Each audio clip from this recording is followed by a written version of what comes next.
Okay, I guess it worked.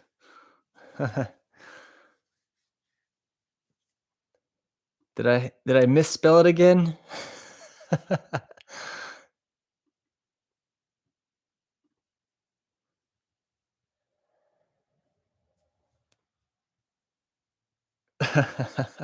All right.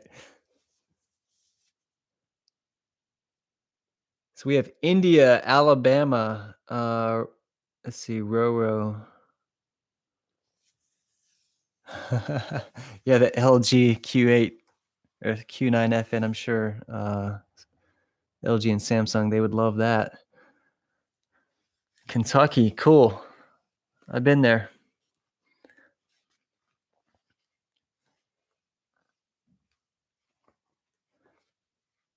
So I don't really have a plan. I just wanted to maybe talk to you guys about what I'm experiencing so far, but maybe answer some questions if I can. 720. What's up, lawn care? How's it going, man?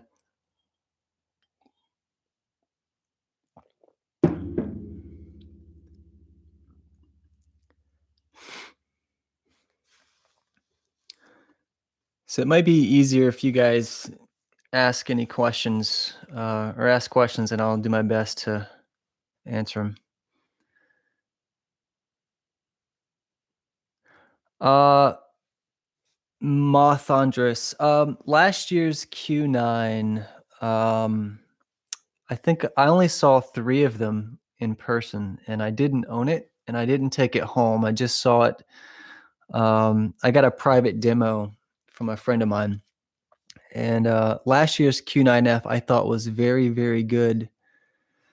Um, it was edge lit, as you probably know. This year's model is full array. Um, I didn't get a chance to compare them side by side, but based on what I saw last year and the limited viewing time that I had with it, this year is a definite upgrade. Um, and then, of course, it's a lot cheaper at launch than last year. I think last year it was almost 6,000, give or take. So yeah, if you own the Q9 from last year, I would say it's a definite upgrade. I didn't take any measurements on last year's Q9. But what I saw in person, if I had to go based on the eye test, it looked to be north of 1,500 nits, probably 1,800 to 2,000, just based on what I saw. Um, the black levels are definitely better this year, and the lighting control is much better. But again, I didn't have a lot of time with last year's, so I'm a little behind here. What's up, George? Chicago, cool. Um, Ruben Taurus. Which one of the two has less dirty screen effect? If you're referring to the Q9 from last year compared to this year, you're referring to the C8 to the Q9.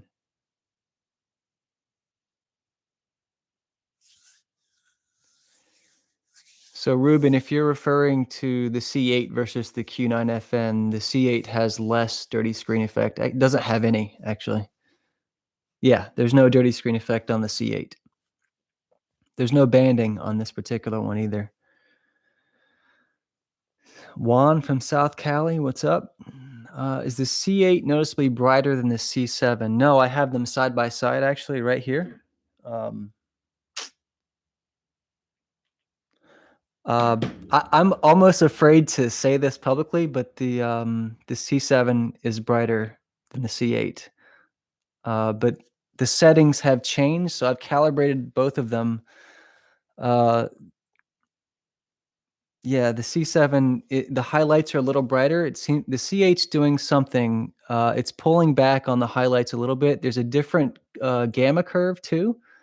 It seems like there's a lift in the midtones now. So where you would have had Black Crush in the C7 or the B7 from last year, the C8, the S isn't an S anymore. I guess if if you're familiar with video editing, if you had an S curve in the middle being the midtones, it's like they've lifted it just a little bit. So yeah, the midtones have been lifted. That's the main difference I've seen. But the brightness is about the same. There's a few more options in the menu as well. But brightness, no real difference. Profound soup. A bright TV in a dark room. How much of a difference does having a bright TV in a dark room make compared to watching OLED or plasma? You definitely have to turn the brightness down. Um, I'm talking to profound soup.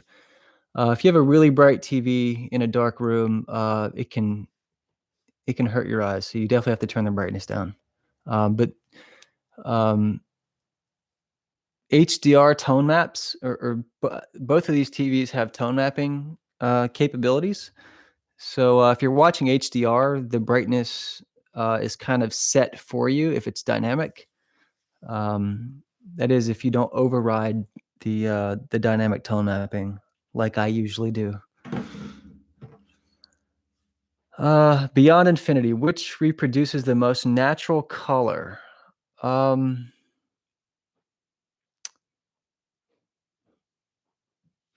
I would say the OLED is probably a little more natural looking. The Q9 is a little more interesting looking. I think the Q9 looks more like real life though, because it has the ability um, to match ambient room lighting. Yep.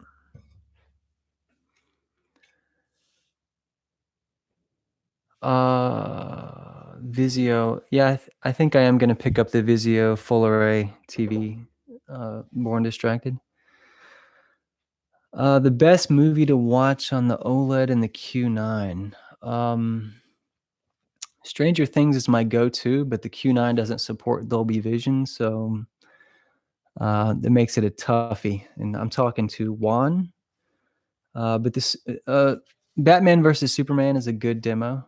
It's like there's a torture test scene that a lot of people like to use. I make my own demos though, so I don't get in trouble.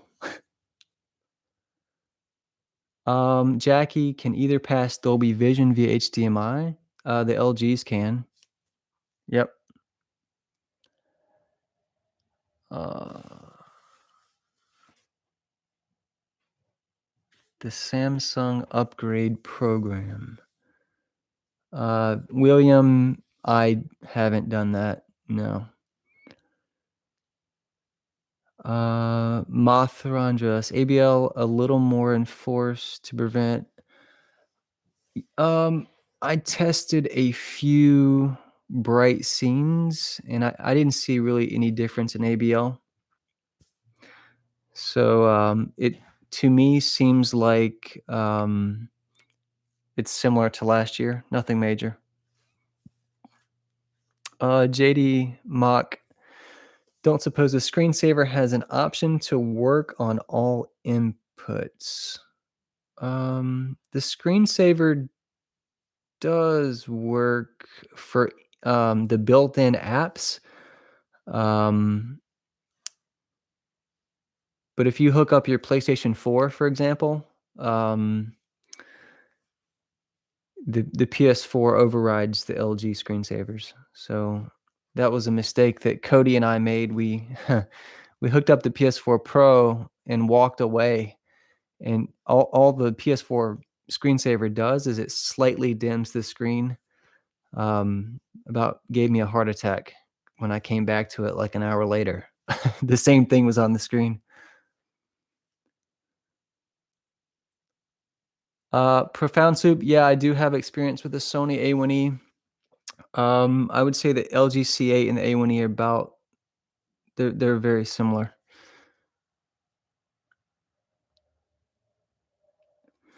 Upscaling looks the same to me. Maybe Sony's a little bit sharper than LG and Samsung, but the upscaling looks pretty similar to me on all 3 TVs. Well, we have the X900F also, so, probably should have mentioned that.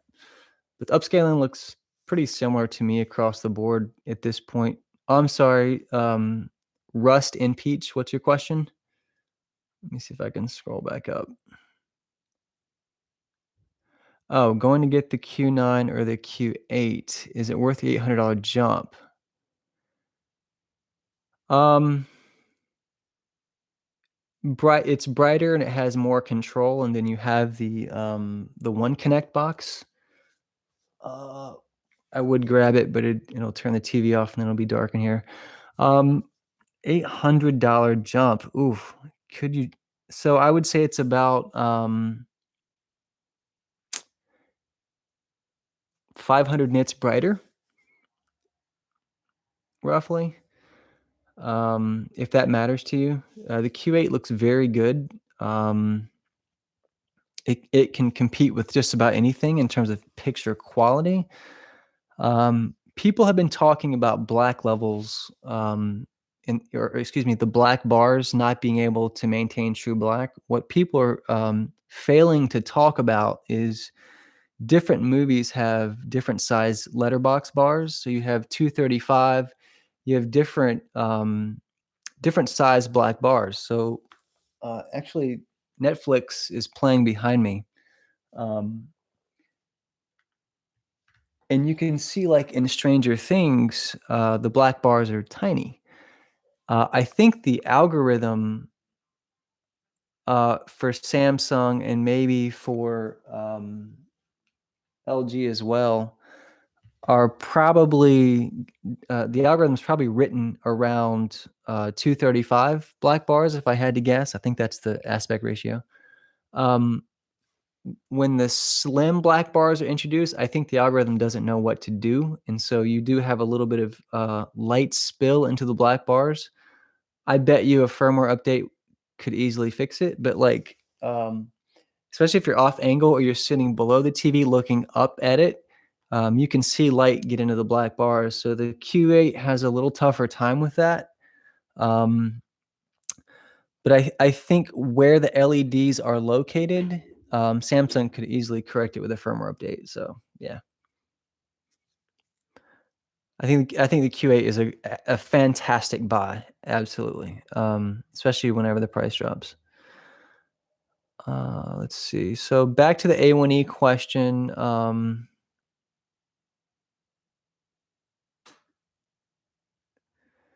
I'd say the A1E and the C8 are pretty close. The main difference in the motion settings, I don't like the new motion setting on the LG C8. I can see flickering, and I don't see the flickering on the Sony.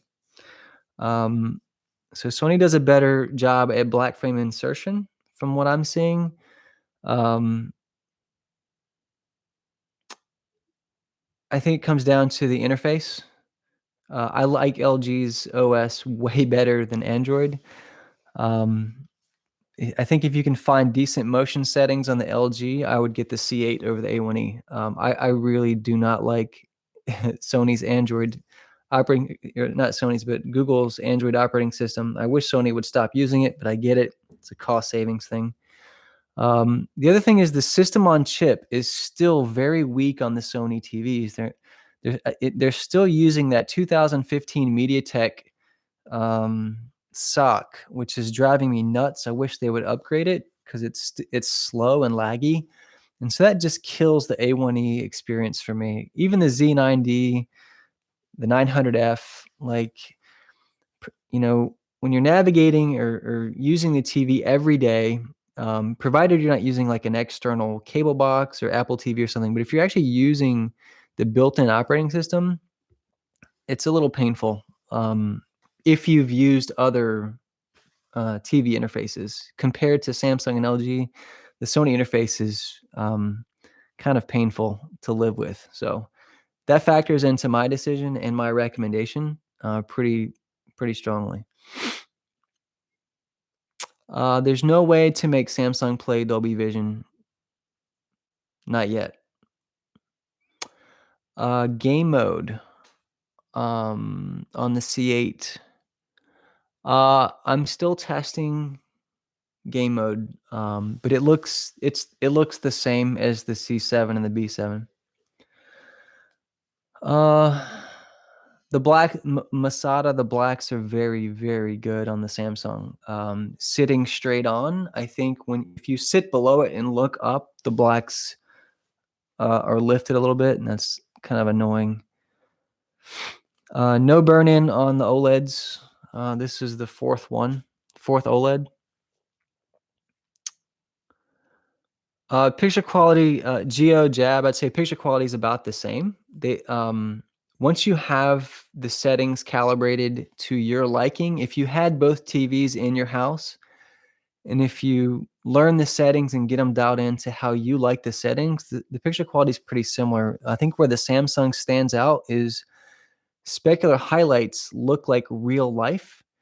And if it's dark in the room, that can be a little bit overwhelming because, if you've ever seen the sun reflect off of like metal or chrome or like a car hood, you squint a little bit. And so at night, if there's a scene that has strong reflections or really bright highlights, it's going to make you squint, just like in real life. So you have to turn the backlight down on the Q9. I don't have to turn it down on the OLEDs.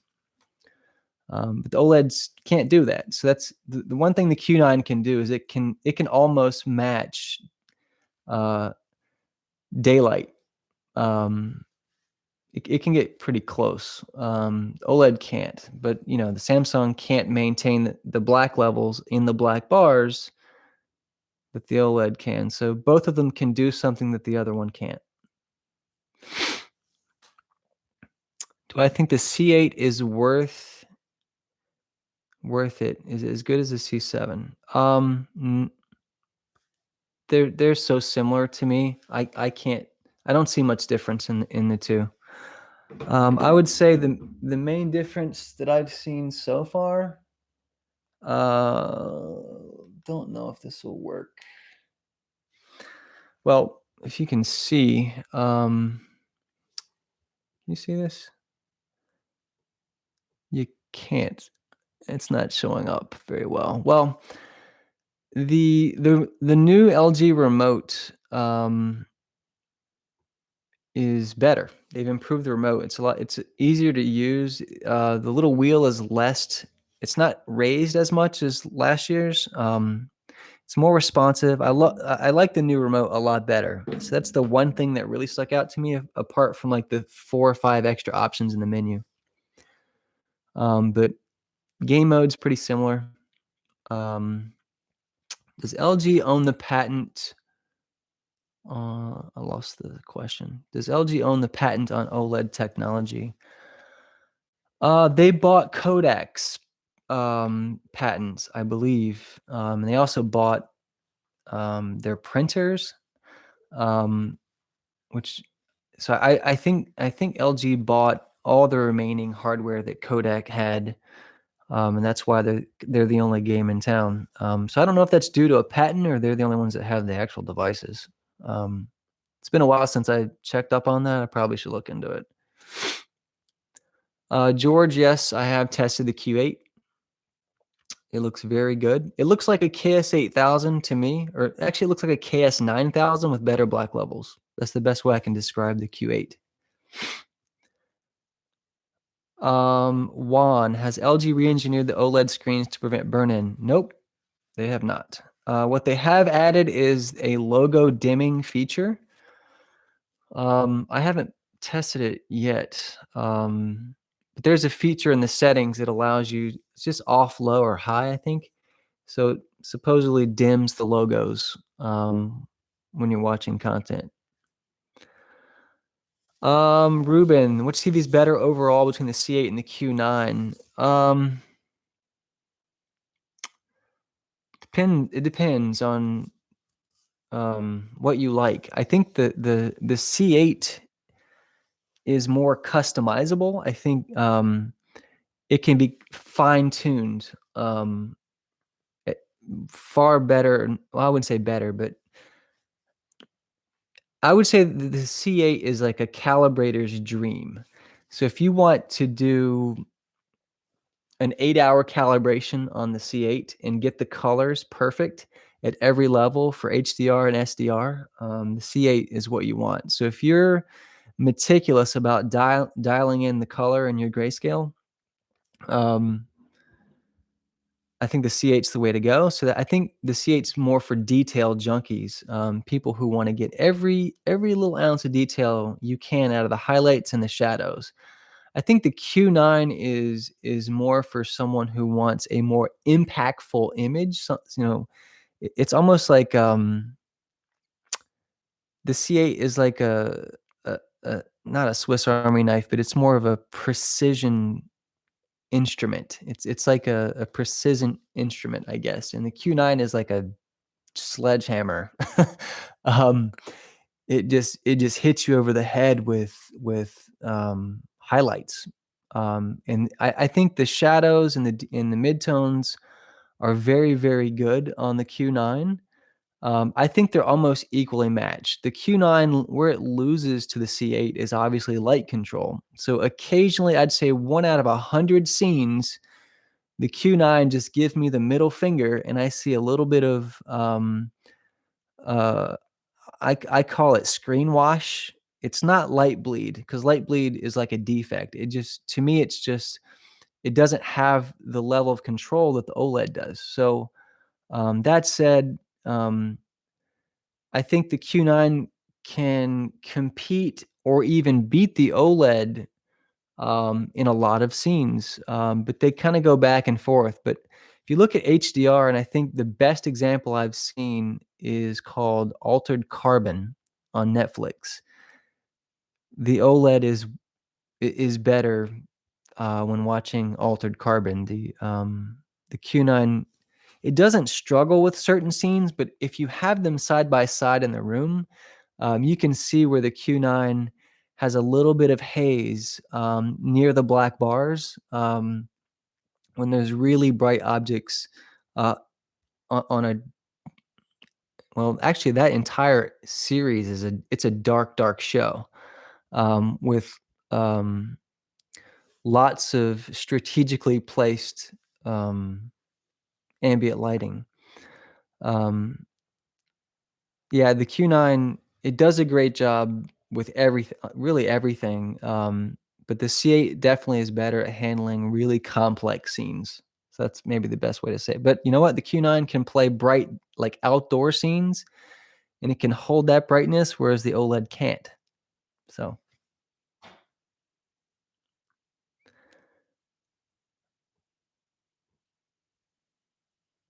DuPont have had quite a few projectors as well. David, I'm a little behind here. Sorry. So, do I recommend waiting for HDMI 2.1? Um, the only reason I would wait for HDMI 2.1 is if you're a gamer. Other than that, I don't see a big reason to wait. There is one other reason to wait, and it's a new technology called micro LED. Apple actually, I don't know if they bought a micro LED facility, but they're working on their own micro LED panels as well. So it's a real thing. Micro LED is definitely, not just a demo at CES. It's coming, so keep that in mind. Um, let's see here. If you have to personally so Android universe, if you have to personally choose one, which do you choose? The Q9 or the C8? I choose the Q9. I choose the Q9 over the C8 for one reason. It's just more versatile. Um, but there's a caveat there. If you're very sensitive to dirty screen effect or vertical banding, you'll hate it. So if you get the Q9 or the Q9FN and you don't notice the vertical banding or the dirty screen effect, I think um, the TV has more tricks up its sleeve. Like it can be used as a PC monitor. It's I'm not gonna say it was built for gaming, but it was built with gamers in mind. since Samsung and Microsoft have been working so closely together, I think for the past year or so.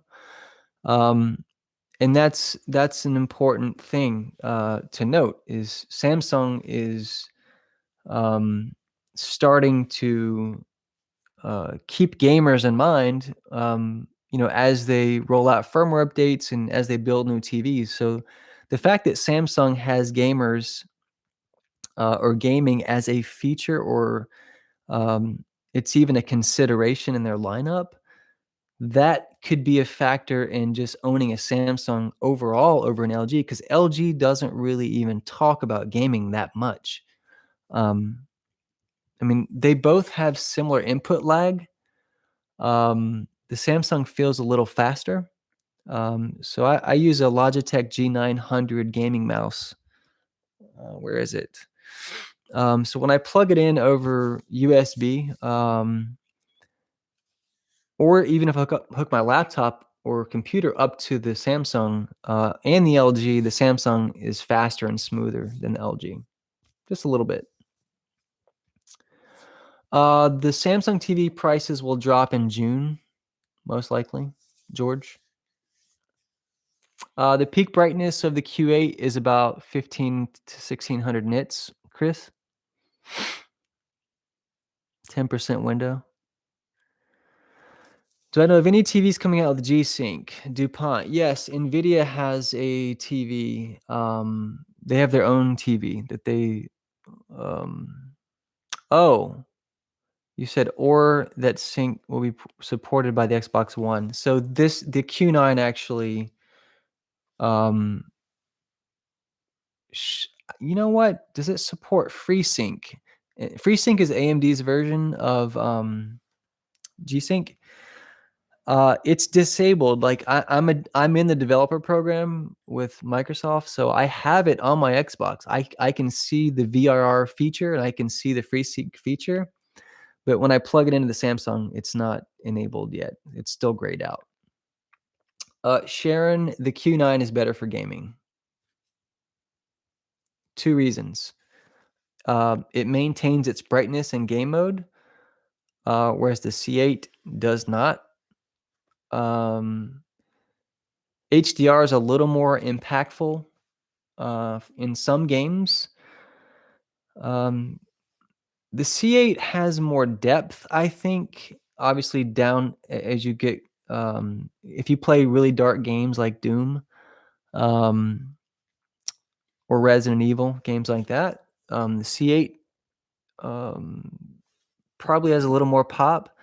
Q9's right there with it, though. But if you play like Forza or games that have daylight scenes, the Q9 wins hands down. Now, there's a game I wanted to share with you guys.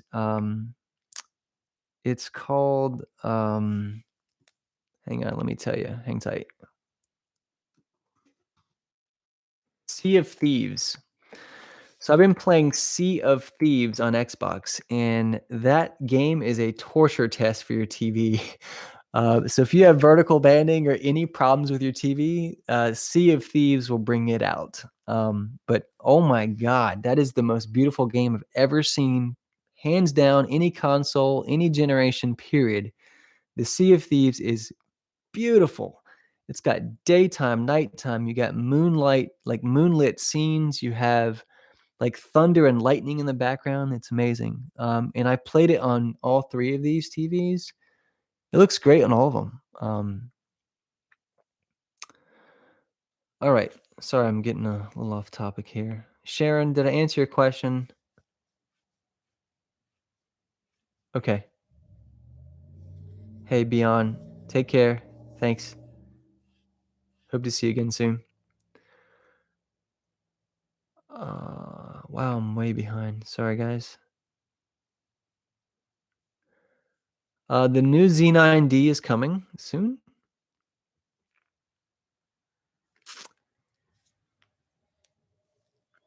Have I watched HDR10 Plus content yet? Yes, I have. It looks amazing.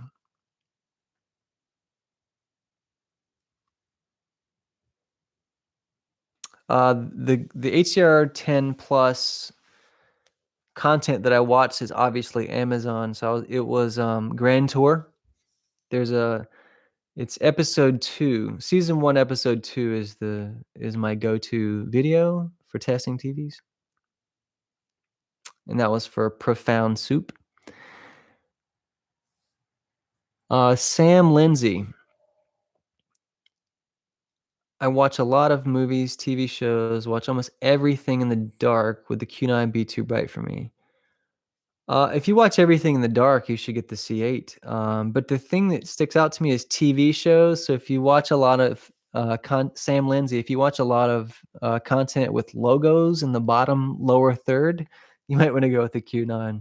Logos are just the killer for the OLED. So if there's ever a logo in the bottom of the content that you watch, like ESPN or cable TV, that's a quick path to burn in.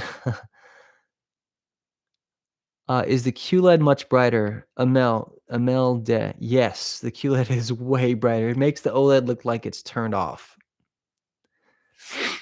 What's the lag for the Q9 with all processing turned on and up? William 2.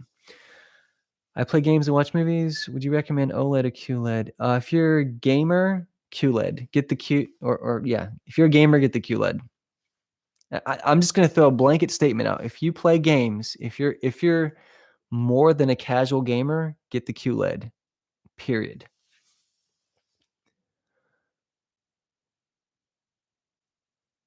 Masada. So the main difference in the Q8 and the Q9. Can you see how bright this freaking Q9 is? It's crazy. It'll burn your eyes at night. Really, the only difference in the Q8 and the Q9 is a little more lighting control, and it's in the Q9's brighter. And then, of course, you have an external One Connect box. But side by side, the picture quality is the processing. It's all the same. Jackie, the 65C8 for $34.99 or the 65C7 for $25.99. I'd get the C7. I don't really see much difference in the two. The only reason I would get the C8. Now follow me here, Jackie. If you ever had to file a warranty claim, right, or a repair claim, and you had burn-in, and they were going to, and I haven't done this. I did reach out to LG to kind of see what it would be like if I had burn-in, and just to see what their response was. They had me take a picture of the TV and send it to them. That said, the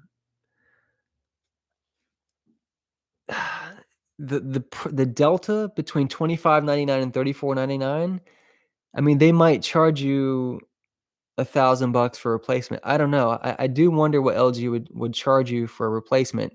I don't know.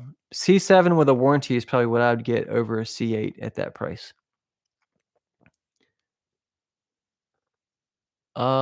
Yes, Amel, have I used game mode with motion interpolation? Yes, I have. Are there any artifacts?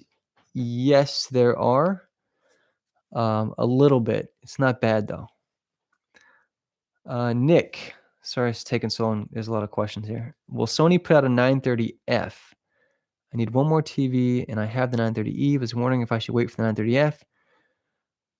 I would wait, and really the reason I would wait is because I'm hoping Sony would update the system on chip, which is the biggest weakness of the Sony TVs, like hands down. Like they just don't have enough memory. But if that doesn't bother you, then pick up another 930E for cheap, if you have one and you like it. But I don't know about the 930F. I don't know if it's coming. It might, but I mean, they launched the 930E last year in March. And so, and keep this in mind, in that price range, manufacturers typically launch their higher end models first, and then they launch the middle and lower tiers later.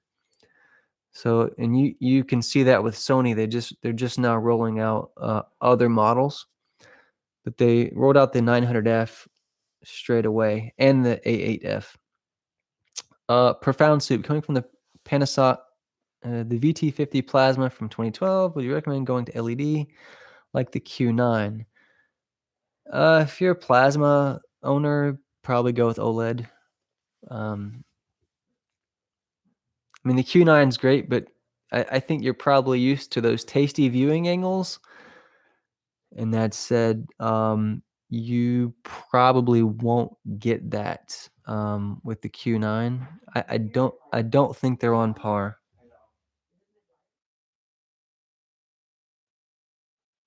Hey, I'm recording. I'm recording.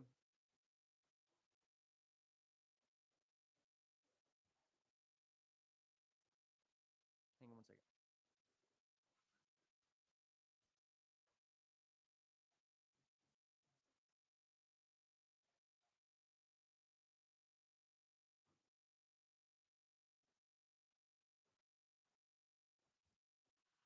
Hey, sorry about that. Apologies, apologies. Okay. So where were we?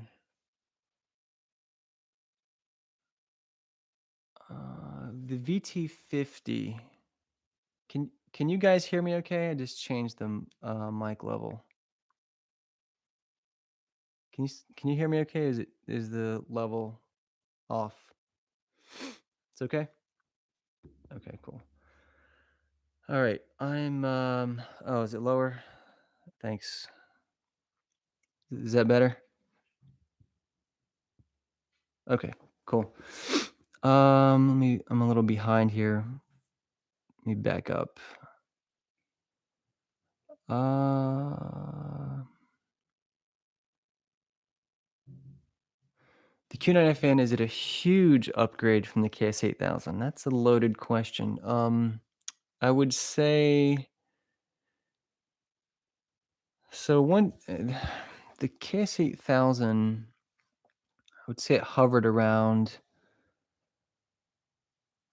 Well, it wasn't as good at maintaining full 100% white screen brightness. So if that's not a concern for you, um, I would say the main difference is the Q9 it can definitely hold its brightness better than the KS8000. Obviously, the black levels are better. Um, the motion has been improved as well. Um, uh, I, if I still had the KS8000, would I grab the Q9 at its current price? No, I'd wait for the price to come down. But you got to remember, the KS8000 was a great deal. I mean, it was like the best deal I've ever seen for its time and quality. I mean, not the build quality, but picture quality. So I do think you would notice a difference. Yes, absolutely 100% you will see a difference. Is it worth it? Um, Let me think about that. That I've seen that question come up a few times.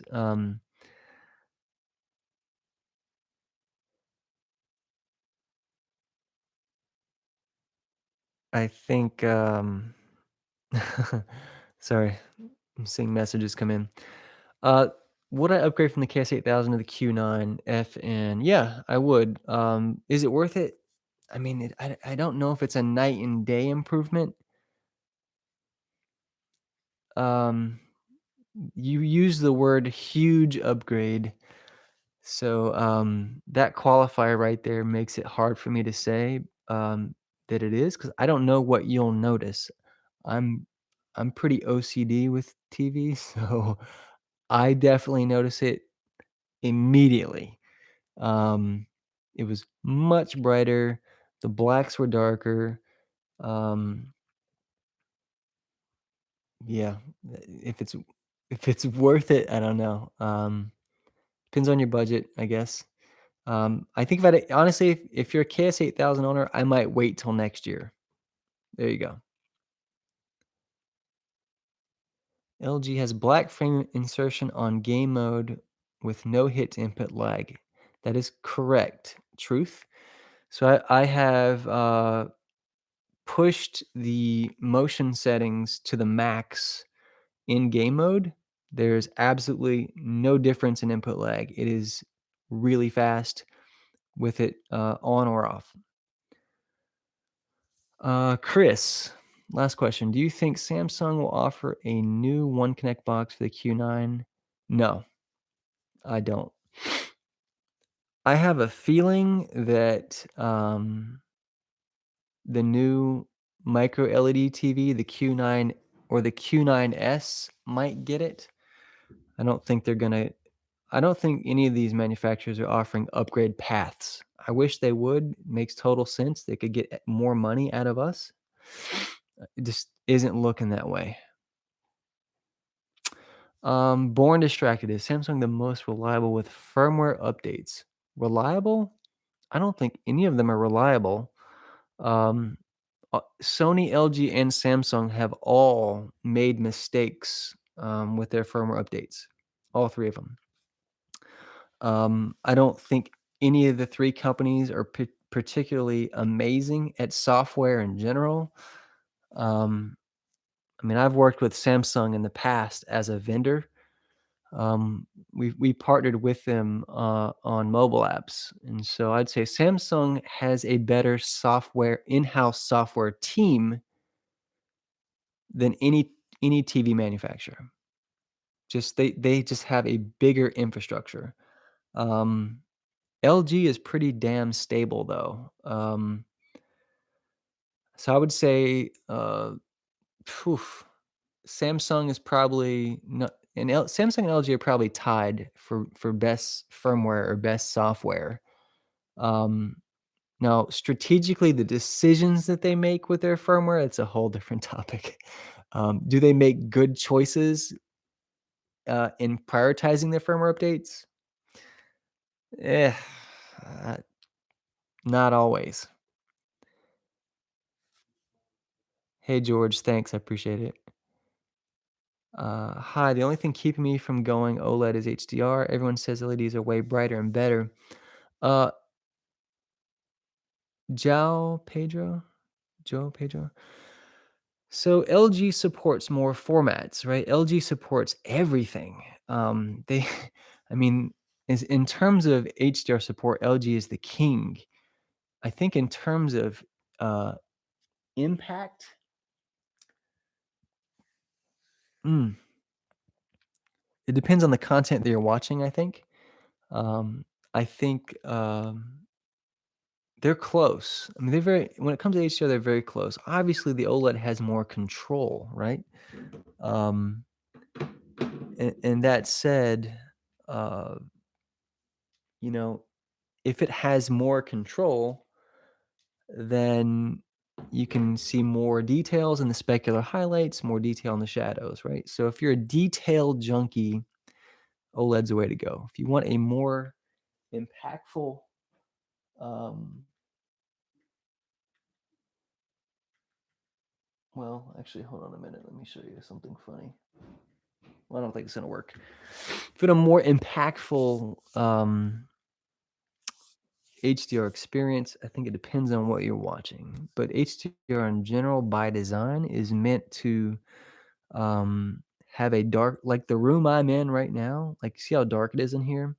There's like a few things that are lit up. In essence, HDR films are shot with that approach in mind. Um, if you're talking about, taking an existing SDR movie and adding HDR on top of it, and it wasn't originally shot with HDR in mind, Samsung's way better. It's not even close. So the Samsung is better at making SDR content look like HDR. I don't know if that makes any sense. Okay. Red Crimson. I have a B7 OLED. Should I take it back and get a Samsung or just keep it? Red Crimson, do you play games? Are you a gamer? And do you watch cable TV? I'm just gonna throw this out as a blanket statement. If you're a heavy cable TV watcher or a gamer, Samsung. If you strictly watch movies and streaming, OLED. If you have room or windows in the room, lots of, lights or there's sunlight coming through and you can't control it, get the Samsung. If you have full control over the room and you like watching in the dark, it doesn't matter. Go either way. Let me back up. Let me qualify that. If you sit dead center, uh, and you have full control over the room, it doesn't matter. But if you sit off axis, um, or actually, if you mount the TV over a fireplace and you can't tilt it down, get the OLED. But if you mount it over a fireplace and you have the ability to tilt it down, then I would get the Q9. Okay. So Red Crimson. If you can answer one question for me, can you describe your room for me? And again, do you watch cable TV or are you a gamer? DuPont 550. Yeah, Sea of Thieves is I don't know if it's all that fun, but it is definitely it's just it's just fun to look at. Does HDR10 Plus compete with Dolby Vision well? Yeah, it does. If anyone says it doesn't, maybe they just haven't seen the right content. But I've watched. Um, so let me back up. There isn't a lot of content that's both that's Dolby Vision and HDR10 Plus. And so, how are you going to compare the two? Would be my actual response. So it's hard to compare HDR10 Plus and Dolby Vision. I mean, how many people have both TVs and also have the exact same content that's mastered in both at the same time? So it's hard to compare at this point. Um, I'm still doing the comparison, so I'll let you know. But I don't have an answer yet. They both look great to me. Differences are really small. Jonathan Harden, if you're still here, does the Q9FN have black frame insertion and does impact input lag? Yes, it does, and not much. It doesn't impact input lag much, but it flickers. In fact, if I turned it on, well, uh, yeah, the BFI on the Samsung introduces flicker. It drives me crazy. I can't stand it. But you know what? The C8 BFI also introduces flicker, and I don't like that either. So BFI is better on Sony's. Yeah, Nick. Yeah, if you watch sports, guys, Q9, 10 out of 10 times. If you're a sports lover and that's your thing, get the Samsung. Uh, Boxer Boy, Z9D or Q9? Q9. So we got a little surprise for you. We got a Z9D and Q9FN comparison coming up soon.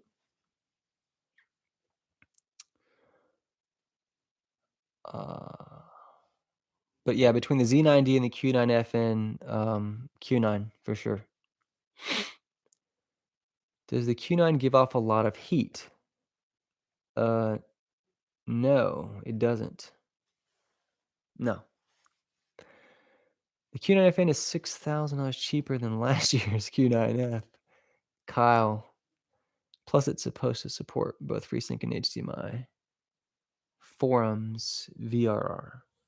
Yep, supposed to. It doesn't yet. My Xbox won't allow it to be enabled yet. Amel De. Amel Day? You're welcome. Yeah, sure. Nick, did I answer your questions? Okay. PC gaming. Whoa, I'm way behind. Holy crap. Hang on.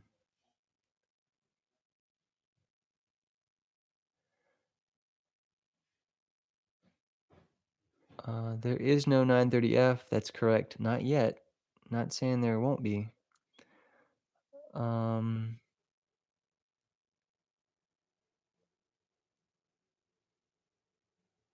can I confirm that the Q9FN is brighter than the Z9D?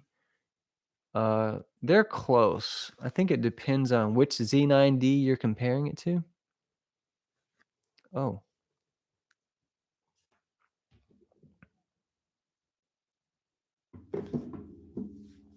uh-oh.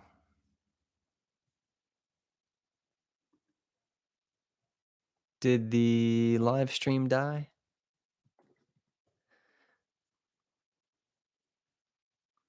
Is it still up or did it disappear? Still there?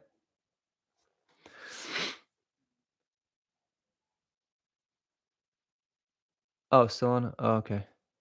Sorry. Okay, cool. I'm a little behind. Let me roll back up here one second. Um,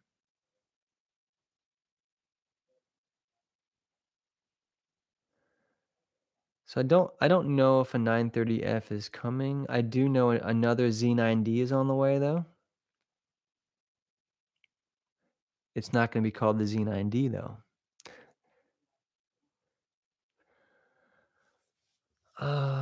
Kyle. Um,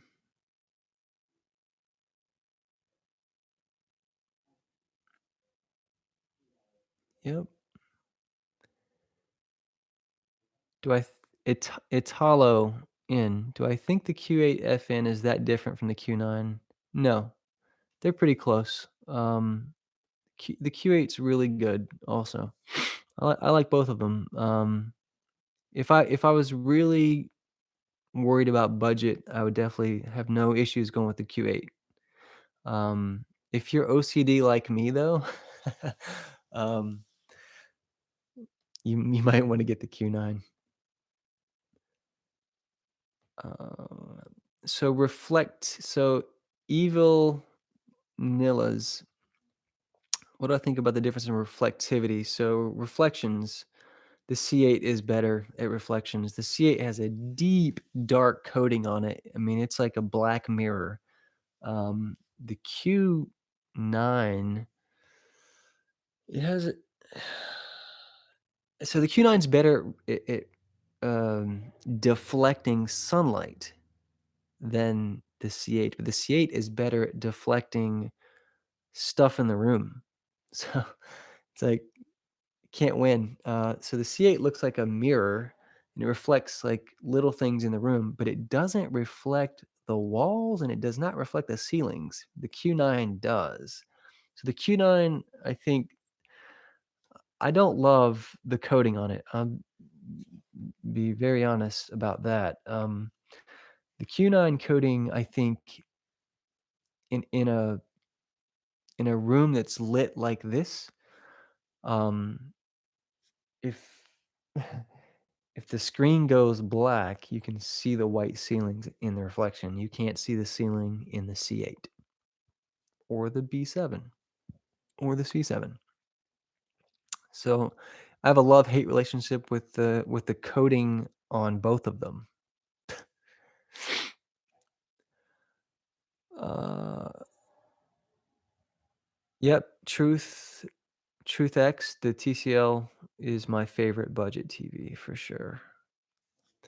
Um, the TCL is my favorite TV for someone who just needs a freaking TV and you don't want to think about it. You just want to get it, go home, and basically start gaming on it.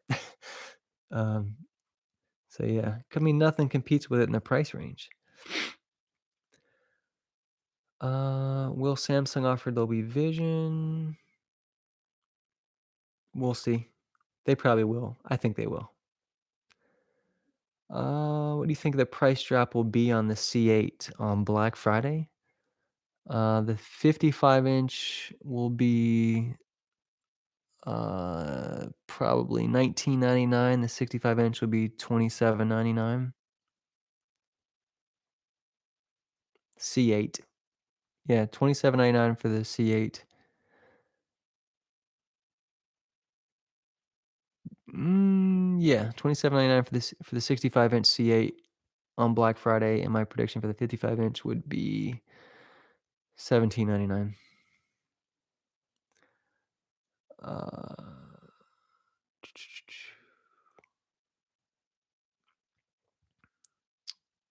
Uh, Alex, Q9 over the Z9D, no question.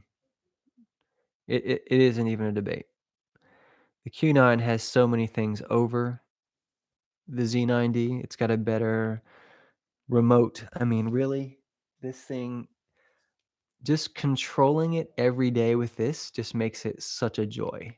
Um, versus, yeah, I mean, if you have a Sony TV, you know what it's like living with it every day, and that's a big thing for me is living with the things every day. And that factors into my recommendations, but just straight picture quality, nothing else, they're pretty close. Yeah, they're pretty close.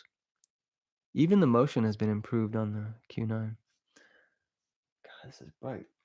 It's driving me nuts, actually. Okay. Born distracted. Did I answer your question? David's quad zone. Wife pulled the plug. Oh, what? Juan, you meant C7 on C7. What's your question, Juan?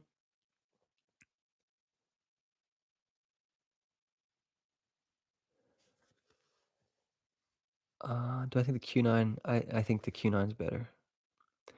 C7 has a 25% lookup table issue. Yes, Kyle, that is correct. Oh, yeah, I'm curious of the Vizio QLED also. So I can't wait to get my hands on it. Alex, Q9. Sanjeev, I have booked the Q9 with a no gap wall mount. I'm super excited. Thanks for your video. Can you tell me more about the settings?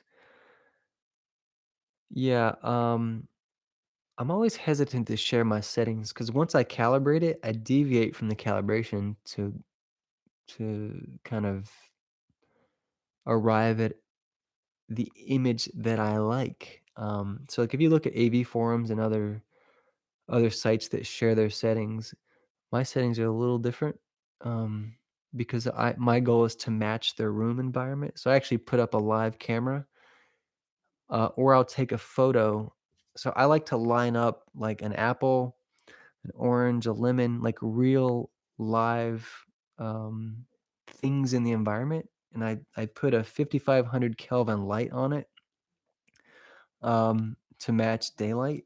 And I take a photo of it, put it on the TV, and I try to make the TV look like the fruit that or the colorful objects that I have lined up in front of the TV. Whereas a lot of calibrators, they work off of test charts, patterns, and they use instruments. I used calibration equipment for a while, um, but I'm not as good as those guys are. So I approach it slightly differently. Um, but we usually arrive at a similar result. It just takes me longer.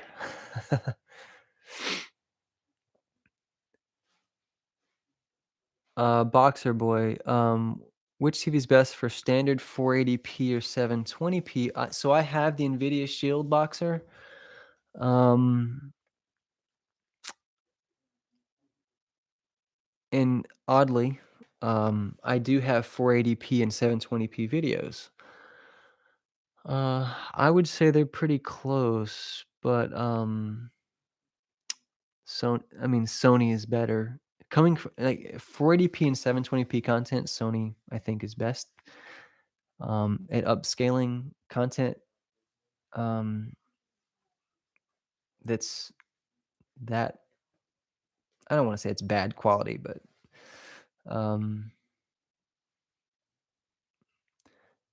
I'll just be honest. Some of my pirated videos from back in the day, that that's really the stuff that I'm testing. That's 480p or 720p. But yeah, the Sony does the best, I would have to say. Samsung and LGs, they look pretty close, but that's with my NVIDIA Shield. I don't have the brand new one. I don't know if there's any differences. NVIDIA actually sent it to me. I was working with them, not too long ago.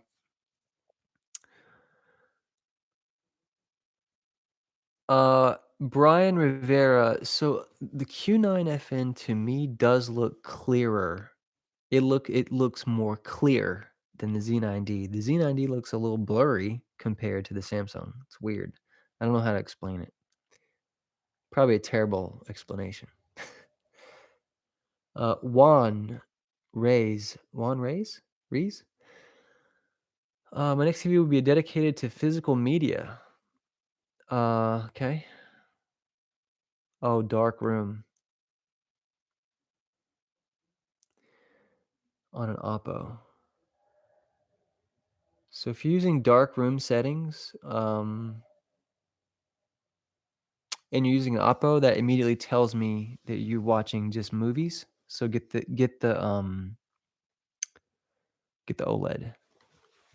So Juan Reyes, for your situation, I would get the OLED.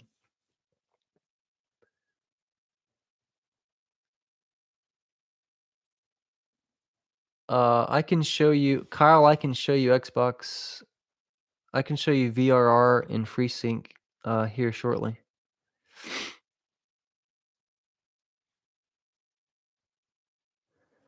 George, who who is Flossie Carter?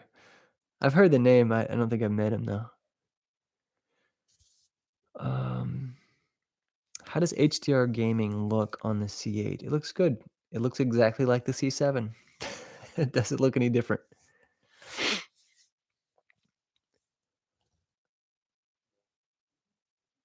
Kyle, I have a different version of the Xbox operating system than the general public does. So, yeah, that's how I got VRR and FreeSync early. Let's see.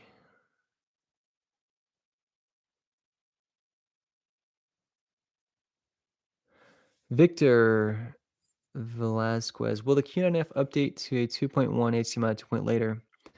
So I've been talking to some guys at the HDMI forum, and other HDMI companies. It looks possible, but the chipset that these things are using, like, I'm not gonna take the box apart, right, and look at it. Just based on my testing, it's fast enough. So here's how I do my testing. I'll play, an FPS counter on a computer, and then I'll, run it to the TV. If you take a picture, of the computer monitor and the TV, if say it's a 60 or 120 frame per second loop, um, if it lands on, say, the 90th frame, and it says 90 on the computer, and it also says 90 on the TV, that tells me it can make it to the TV in real time. So the cable has no problem getting it to the TV. That said, um, there are parts of HDMI 2.1 that are here right now. So the speed is here. So I can get 48 um I can get about 48 gigabit per second to the TV right now. Um with no latency. So I mean I the bandwidth is here right now today. The other features of HDMI 2.1 will have to be enabled with firmware though. Okay. Boy, I'm way behind here. I'm so sorry. Born distracted. Do I use the Belkin HDMI 2.1 cable? Yes, I do. I use the Belkin and I use the AudioQuest Carbon. I have a lot of AudioQuest cables that I use for testing. Um, just to make sure that there's no break in the signal chain from the source material and the television. 'Cause I'm not a cable expert, but the last thing I wanna do is worry about cables, so I try them all to make sure there's no variables.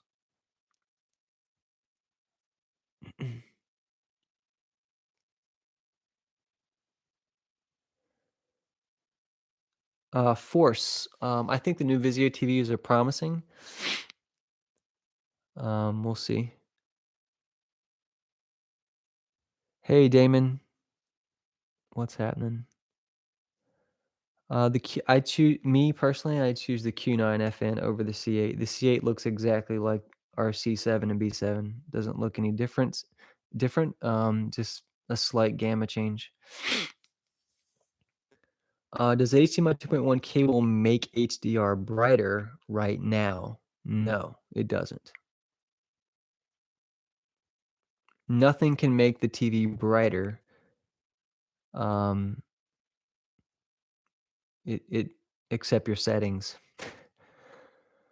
Do I think the Samsung micro LEDs will be the best TV yet? Yeah, I do. I don't know if it'll be Samsung's, but I think micro LED will be the pretty much the end game. Vizio's having a piece. Yep, yep, yep. Which which has better motion?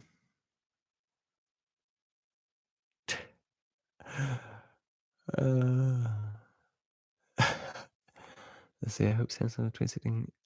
Alex, 2016 Samsungs won't get a Dolby update. There's no way.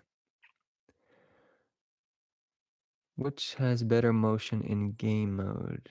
Uh, Q9. Ruben, uh, game mode is better on the Q9 than the C8. Hey, Big Kane, what's happening? Is the Q9 that superior to the C8 for gaming? I wouldn't say it's that superior. Um, it feels a little faster to me. It just looks a little bit better. It's more impactful, I would say. Um, I think the C8 and the C7, B7, they look very good. Um, I would just say that when a bright scene hits, I mean, ABL gets triggered, so that's kind of a bummer. But I mean, the level of control is obviously amazing on the.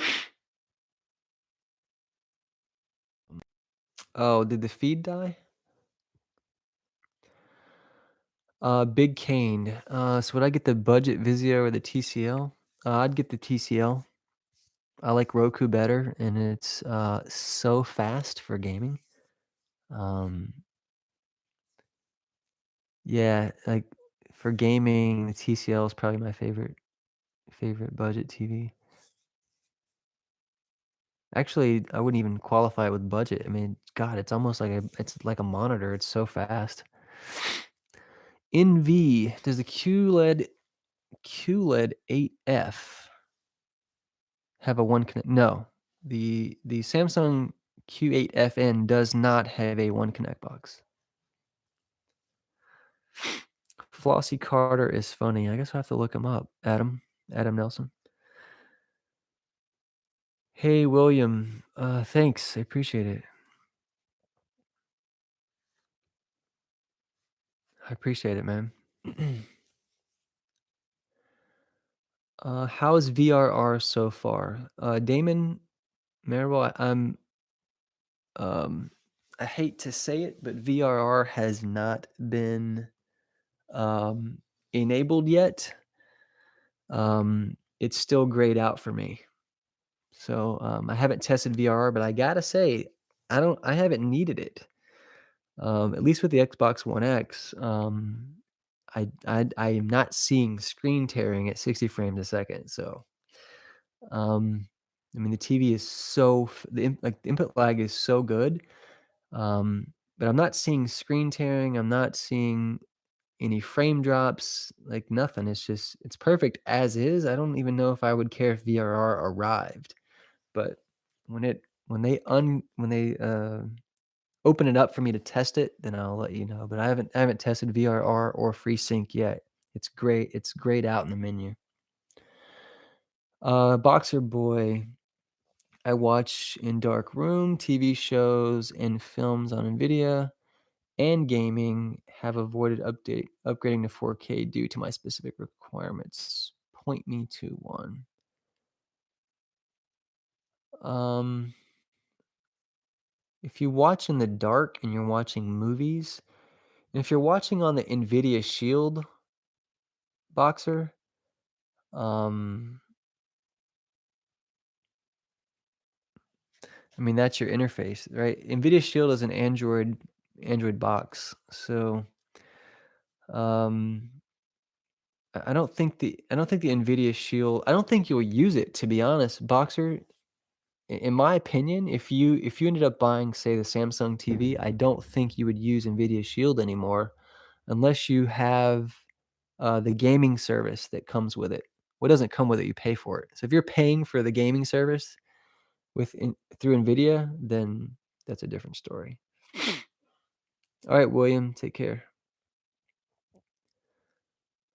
Let's see.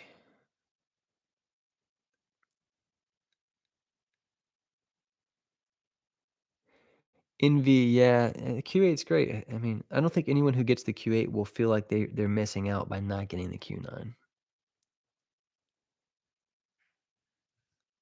Yeah, I'll check out, Flossie Carter. I haven't seen him.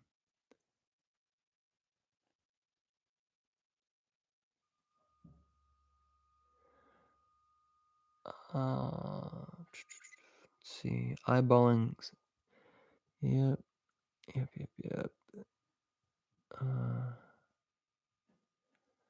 Uh, um, Juan Juan Rees. If you can wait till Black Friday, then get the C8 for sure. The interface is faster, it's more responsive, the remote control feels, like, even the cursor in the menu, everything feels just more responsive and more, well-tuned compared to the C7 and the B7. The C8, like, they've done something, to the menus, and to the remote control. So I actually use my old remote control on the new one. It was very laggy. So they've upgraded something in the remote control as well. So, I mean, the C8 is a definite improvement. So if you can wait, um, and if you can wait till Black Friday, right, the prices will drop, obviously, and then you'll just get a newer TV for roughly the same prices that we're at right now, maybe. Brian, yep, we are. We are just a bunch of gearheads around here. Let's see.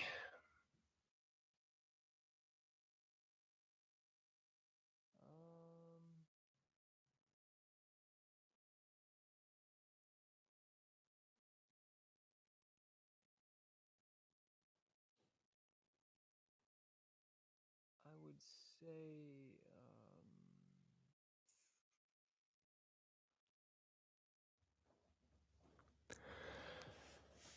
this picture quality, I would say the C8 and the C7 are brighter than the B6. The shadow details are a little better controlled as well.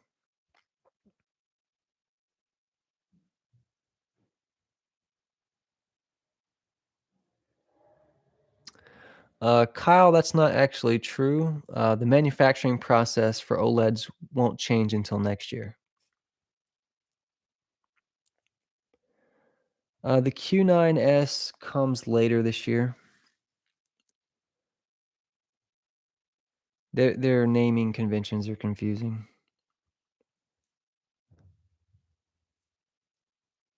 All right, Nick, take it easy.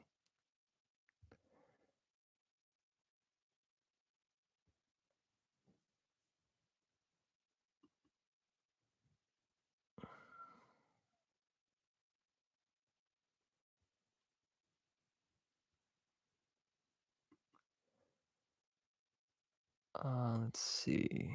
Well, I'll be reviewing the P series Jesse S. Um, Possibly. Here's the thing about Vizio is a lot of retailers have stopped carrying them. Hey, take care, Nick. Um, hey, Brian. Funny you mentioned that. Um, we do have a collaboration coming up soon with another channel. Can't can't say which one yet.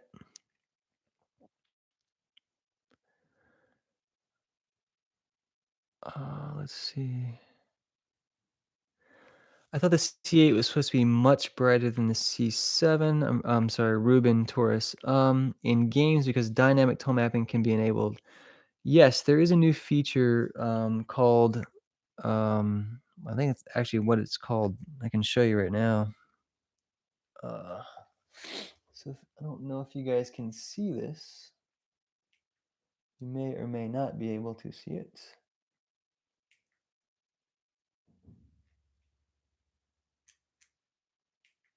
Well, we're in Dolby Vision, so that's not helpful. Hold on a second. Back up.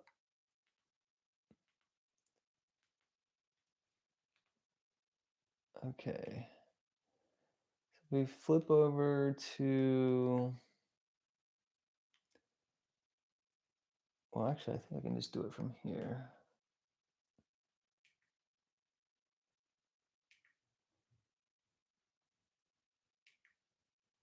All right, we're in game mode now.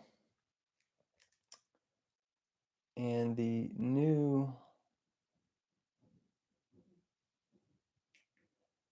new settings, actually there's a lot of new settings. I just need to make a separate video on all the new settings. Uh, they've changed quite a few things. Probably isn't the time to be going through the settings, but yeah, there are more settings in the new C8 well, actually, they've removed some settings from the C7 and B7. They've added other ones, so they've changed a few things around. All right, so Ruben, yeah, I wouldn't say much brighter than the C7, but yes, there is a dynamic tone mapping feature that you can turn on and off. Chris, what are the chances of micro LED at 65 inches for next year? I doubt it, man. M- Uh, Micro LED is tiles. Um, the ones that I've seen have been in tile format. And the LEDs aren't that, I mean, they're small, but you can see the seams on them. So I think if they go down to 65 inches, your viewing distance, you might actually see the seams on the tile. So I don't know. Um, yeah, they would have to make the LEDs smaller, and they'd also have to get the size of the tiles down before I think they would go into a TV. Well, I'm not going to call it 65-inch small, but um, for the tiled approach with micro LED, um, that might be risky because you can see the seams on them. Eddie, can I summarize the comparison so far?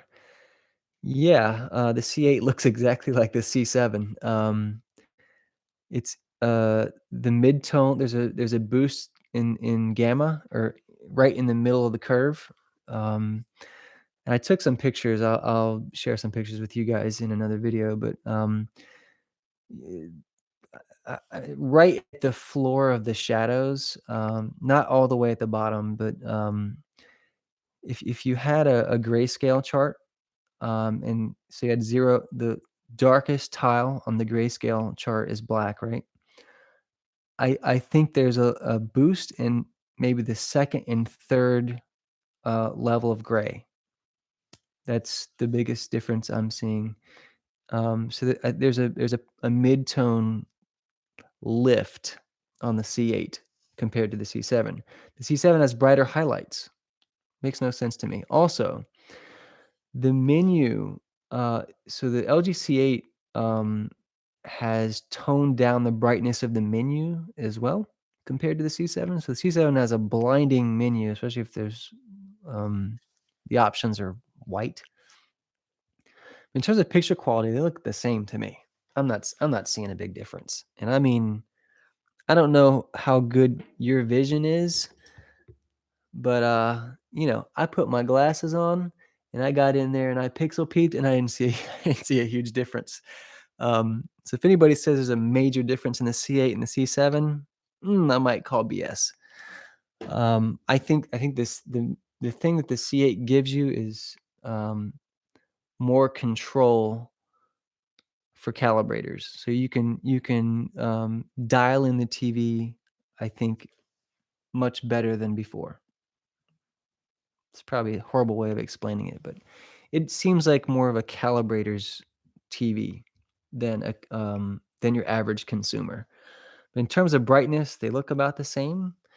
Um, Motion looks similar. Not seeing a huge difference, even with the new motion processing and the new noise reduction. I'm not seeing a huge difference there.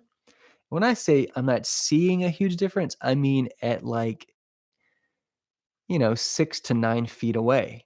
I mean, I guess if I sat in front of it, you know, 20 inches away, I might see it. But I'm looking at this TV as you guys would if you had it in your home. But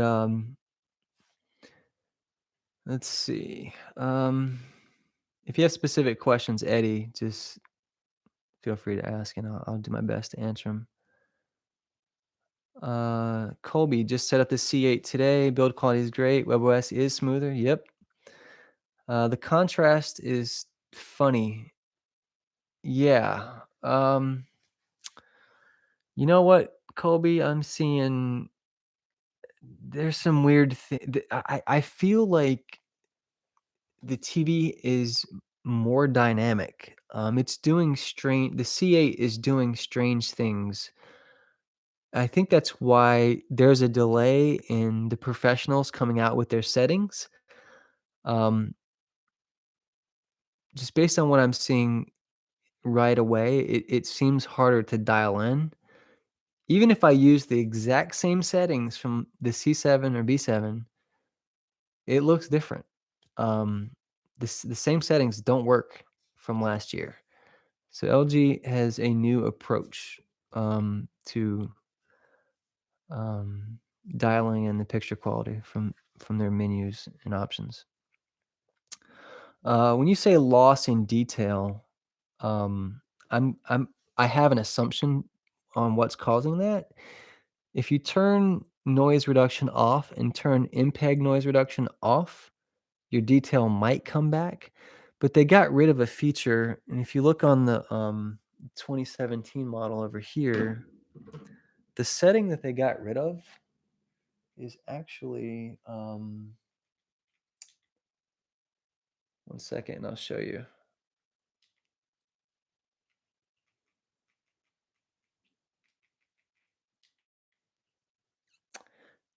Actually, there's another picture mode too. There's a cinema home mode, whereas on mine I only have on the 2017 model I have cinema user because I've customized it. But cinema home seems to act differently on the new model than 2017 also.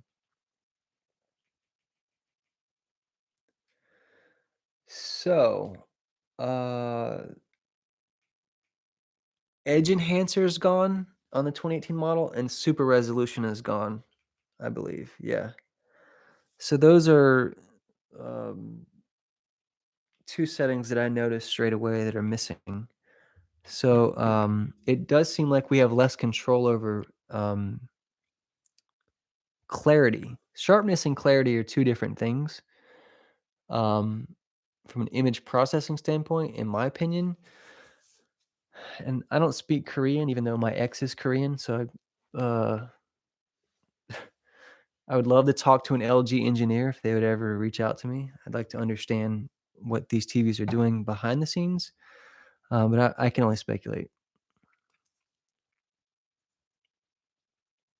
Kobe, how are you liking your C8 so far, though? And did you have a C7 before or another OLED before?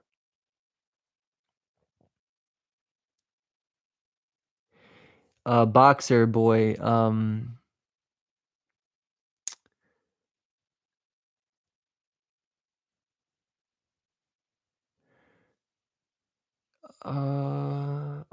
Xbox and PS4 for gaming? Get the Samsung. Yeah. It sounds like you're more of a gamer like me. Get the Samsung. Don't yeah, don't get the OLED. The infamous. The biggest difference in the Q8 and the Q9 is brightness. So the Q9 is about 500 nits brighter, roughly, peak brightness, and it has more zones than the Q. So almost double the zones. Jackie, I'm so sorry. What I missed Jackie's comment. Let me try to find it. Crap. She said I missed her twice. I'm scrolling up, Jackie. Hold on a minute. What was your question? Up for me.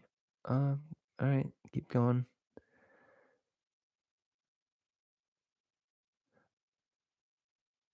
What question did you have, Jackie?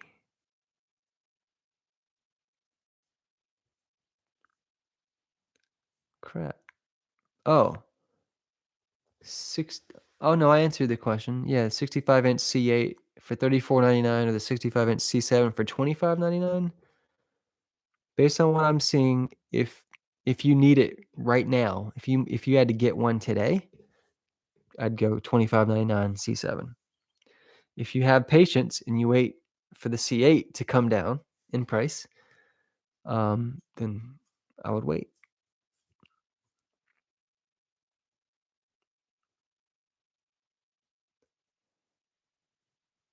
Okay.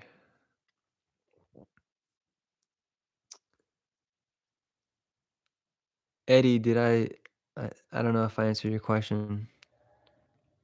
Feel free to ask any specific questions if you have any. Colby, yeah, WebOS is smoother. I noticed that right away. Yeah, let's talk about it. We need to talk about it. These things are expensive. These aren't devices that you can make snap decisions on. We need to talk about this because this is a they're a pain in the butt to pack up and send back if you don't like it. There's nothing worse than buying the wrong TV. Holy crap, it's so annoying. Will I review a Hisense H10e? On paper, it could shake up the high-end market. Hisense is funny. In the markets that they ship their high-end TVs to, I think this year Best Buy is only going to carry Hisense TVs, according to a pal of mine that works there. Um, so there's a small chance that they might get it, or one of the TV not manufacturers, but the TV or the electronics stores in the US, because we're in the United States. So if someone gets one, I'll probably take a look at it for sure. David's Quad Zone. Will 2019 and 2020 be the point that meld will become more reasonable? I don't know what meld is price wise. What's meld? Ever do a zone count on the C8? Yes, I have, Ray. That'll be a separate video. The specs of the Q9S and price. Don't know the price yet. I don't know the specs either. In 70 plus inches. What do I prefer in 70 plus inches right now?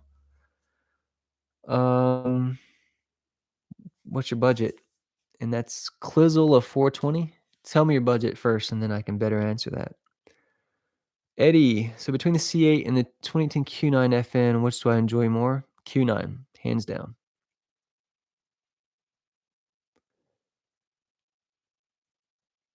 Cheese puff, please don't do that.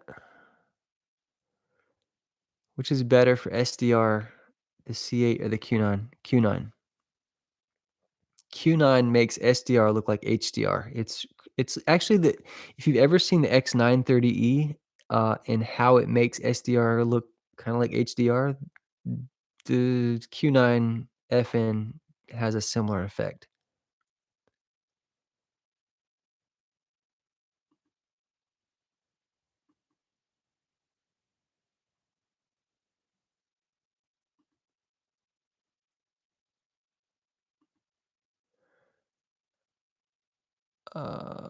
Okay. I do hope Samsung starts dominating the TV industry.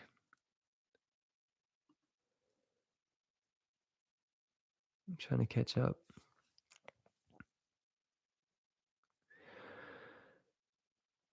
Q&A overall, do you think the Q9F is the TV to beat? Yeah, I do.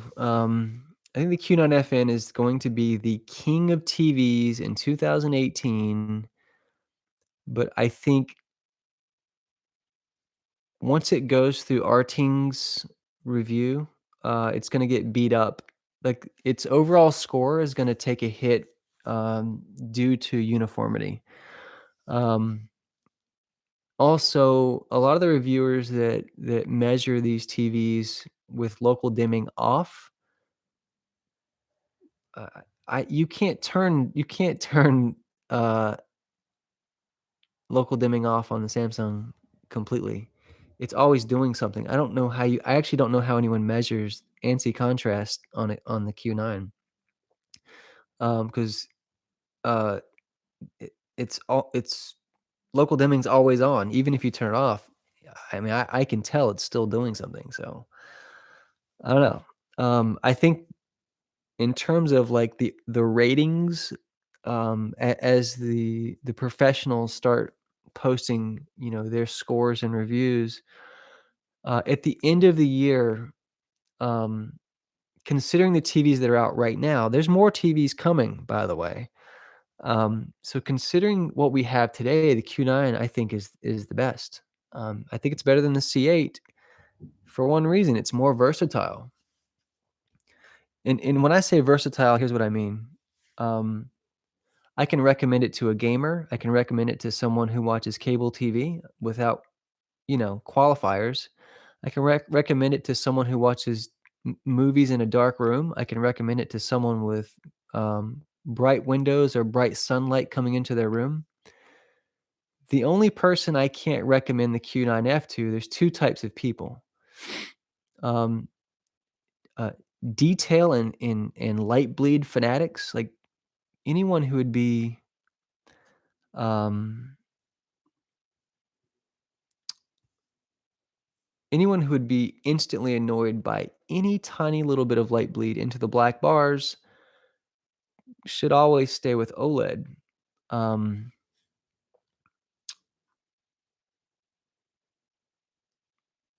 I think the Q9FN meets more use cases than the C8 does. The C In terms of just raw picture quality, which is probably not the only and not the best metric to go by, because people who just chase perfection and image quality, um, end up sacrificing in other ways. So that's why I always ask, you know, what type of content do you watch? What is your room like? Um, what's your threshold? Um, or what's your tolerance for black bar performance, things like that. Hey, Colby, so you run a retail store. That's pretty cool. Um, oh, cool. Awesome.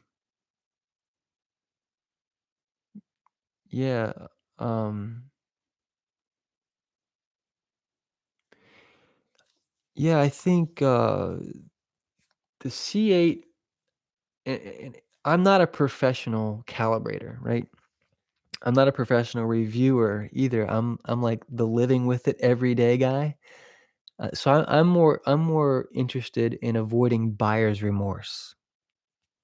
I'm more interested in getting the TV that meets my use cases or maybe helping you find the TV that meets your use cases. I'm not interested in a benchmark, queen.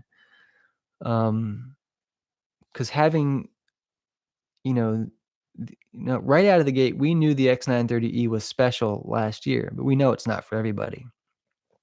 When the C7 launched compared to the B6 that we had, we knew it was special for the type of people that want an OLED. And we had the Z90 for a little while,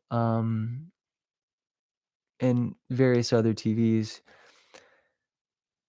We're looking for the top 2 TVs that meet the most use cases or that solve for the most amount of use cases. And then, of course, you have the budget, right? So we got the TCL in another room. That was our favorite budget TV of last year. So, yeah. John Smith, are the blacks on the Q9F almost as good as OLED? Almost as good? What does that mean, almost as good? Uh, no. I mean, they're good. Like, the blacks on the Q9F in aren't distracting. Or not the blacks, excuse me. The black levels are almost as good as OLED, yes. The black bars, though, there's some content that I've seen actually, that is not it. You see how bright that is? That's insane. Um, there's some content where the black bars light up a little bit, especially those little razor thin black bars in Netflix content. They don't stay perfectly black on the Q9FN always. So the OLED definitely is the champ when it comes to black bar performance, but the actual content in the middle, what you watch, um, the black levels look about the same as OLED. I don't see a huge difference. Now, if you're watching torture tests, and I created an HDR video that was supposed to be a torture test. The Q9FN did a great job with it. So, oh, David's Quad Zone micro LED. Okay, when will micro LED become reasonably priced? 3 years. 3 years.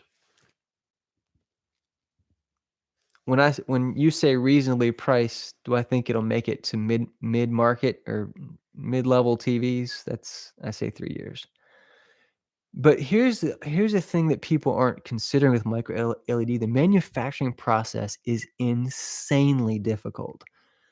And so it depends on how long it takes the manufacturers to get their tooling in place, to get their software in place for the robotics. Um, you know, Micro LED, I think it's almost like printing. I think they literally I don't think it's an inkjet printer. Maybe it is, but it feels like they have to print the LED right into like a little hole. I mean, the way it's been described to me sounds extremely complex. And when you consider 8 million LEDs, if they get to that level, I don't think they're gonna get to pixel level LEDs. That would be crazy. But if they ever got to pixel size LEDs, that'd be 8 million LEDs. But I do wonder, how many LEDs are gonna be, in the smaller panels. So in other words, is it 1 LED for every 12 pixels? Like, I don't know what the ratio is.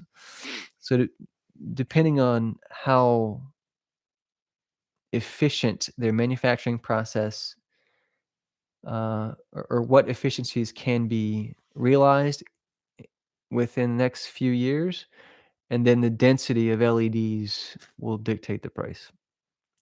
But I have a better answer. If they decide to use micro LED with a lower density level, then you might start seeing micro LEDs pop up in cheaper TVs, like budget TVs, so I don't know.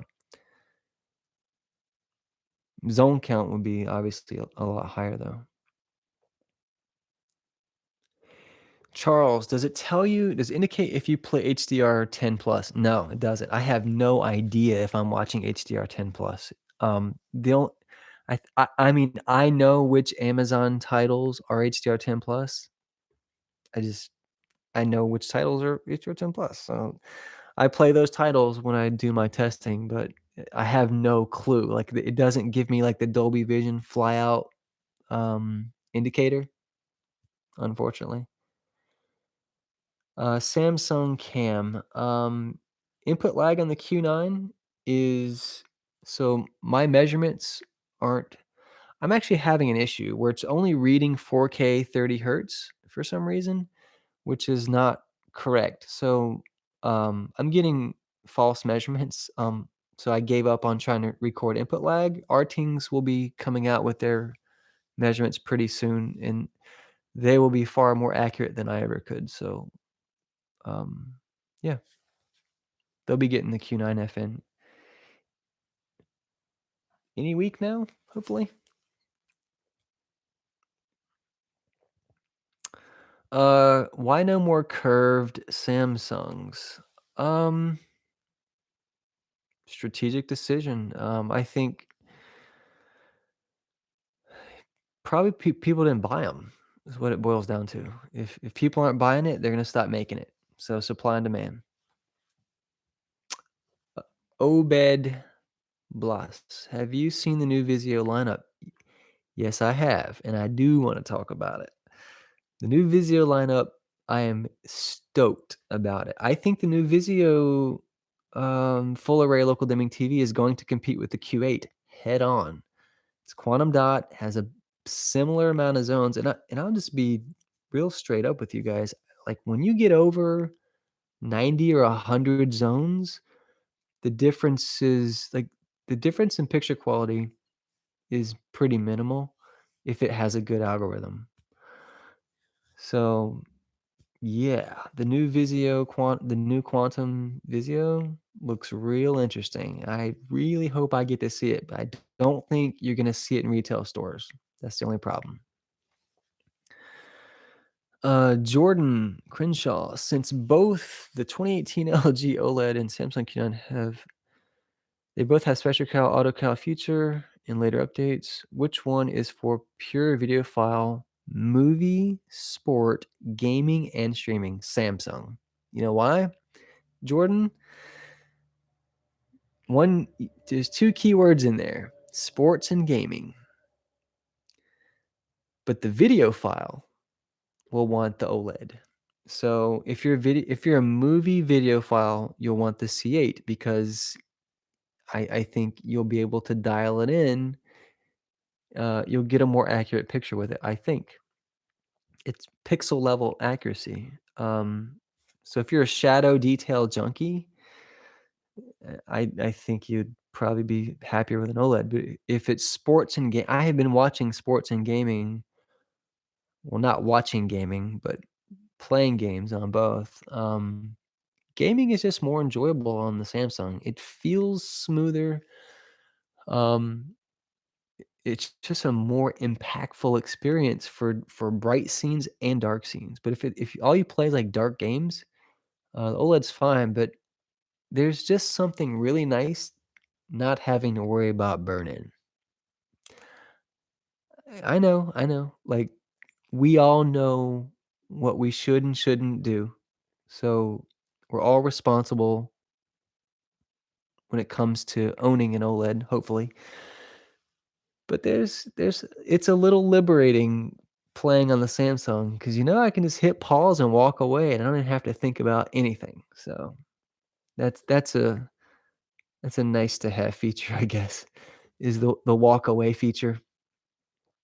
So the Samsung, it's a more liberating gaming experience because I don't have to worry about heads up displays.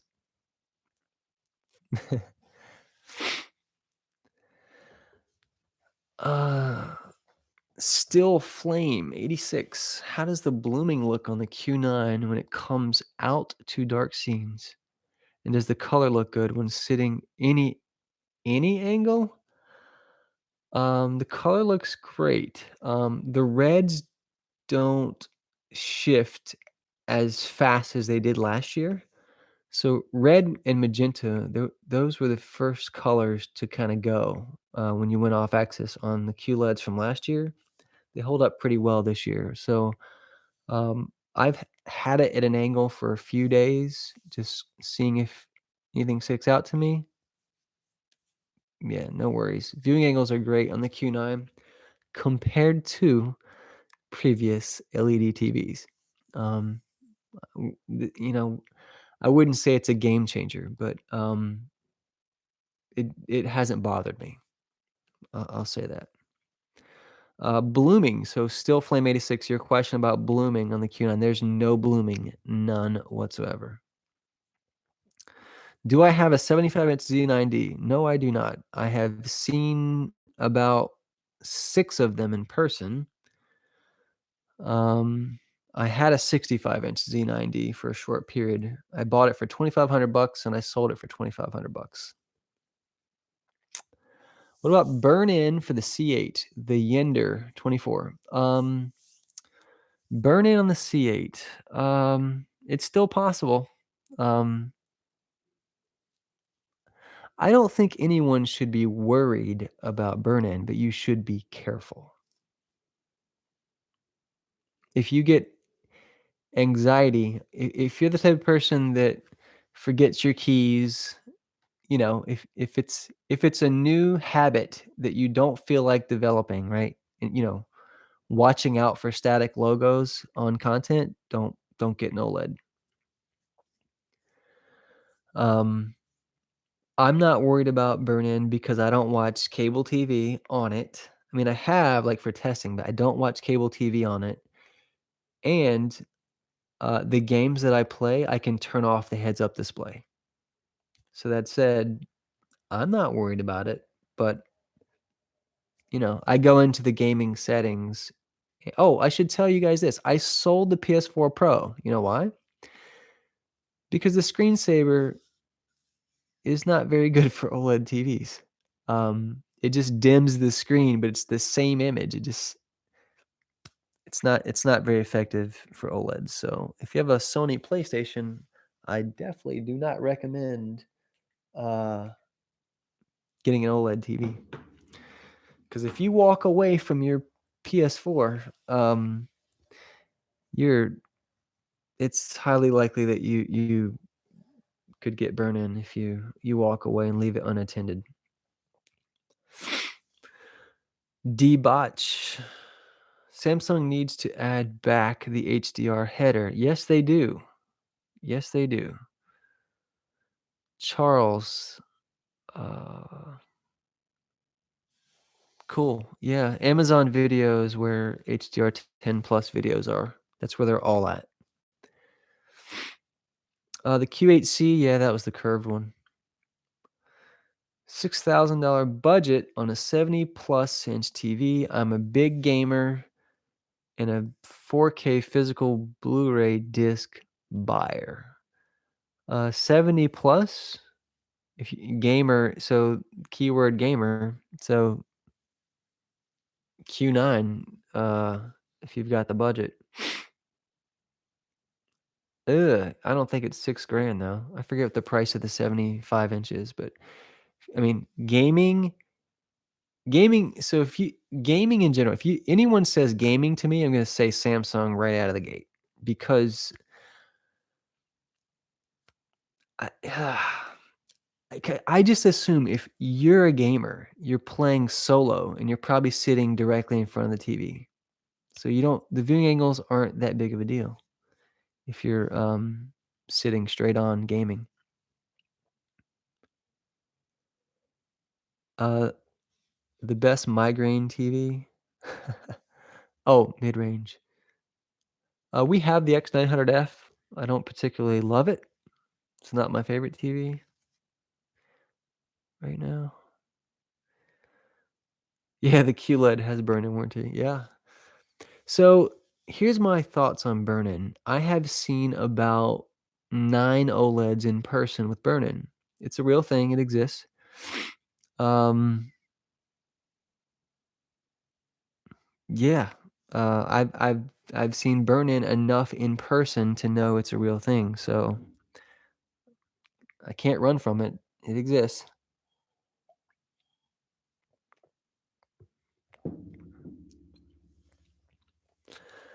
Obed Bloss. My settings for gaming, I can give you my settings right now if you want them. Who wants my Q9FN settings?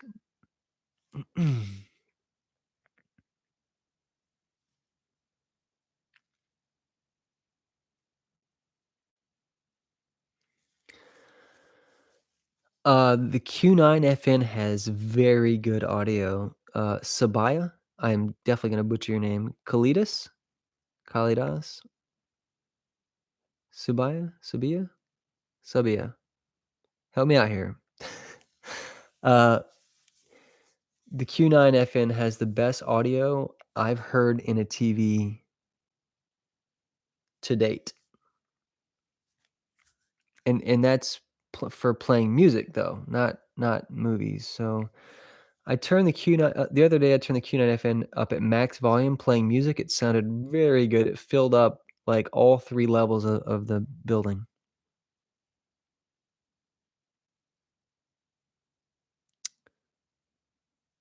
Um, okay.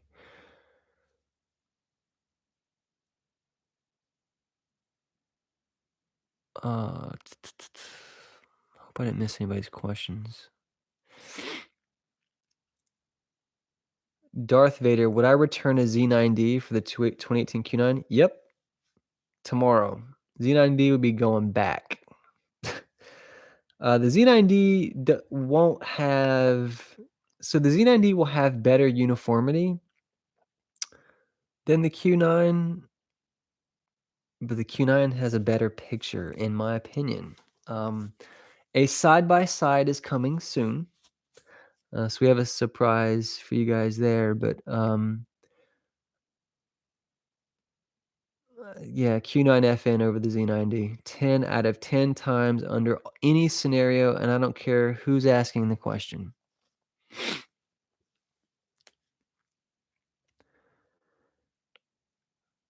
Uh, I even have burn-in on my AMOLED. That's funny. Boxer boy. You want my gaming settings? All right, hold on. Uh, let's see.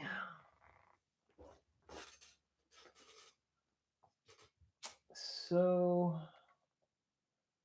game settings are funny on the Q9, so it's not a picture mode. It's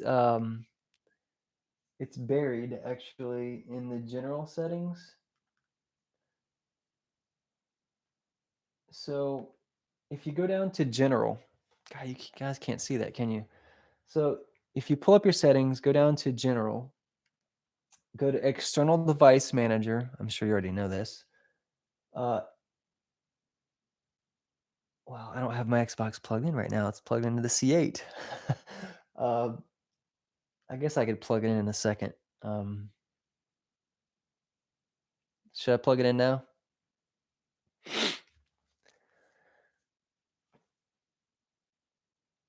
Kendall Jackson, I remember you. My viewing habits is 10% online sports gaming and 90% IBTV. All movies are UHD rips, streamed server. Oh, if you have a lot of Dolby Vision content, so Dolby Vision sits on top of HDR10, so it will still play. It should still play in HDR mode on the Q9, so it doesn't matter. And I'm talking to Kendall Jackson. Um, for your habits, you can go either way. I'll say this though: if you're using a server, the Samsung is amazing when it comes to X. I plug in like, um, I have just basic hard drives. I just plug it right into the One Connect box, and it plays my videos just right off the hard drive. I love that. in the just the way you navigate your files on the Q9FN, like on an external hard drive, is just perfect. I love it. Let's see. Are the colors improved on the C8? Colors look the same to me. Picture quality on the Q9 compared to the C8. I've yet to get my unit. I don't understand the question. Hold on. The colors and the color brightness looks the same to me.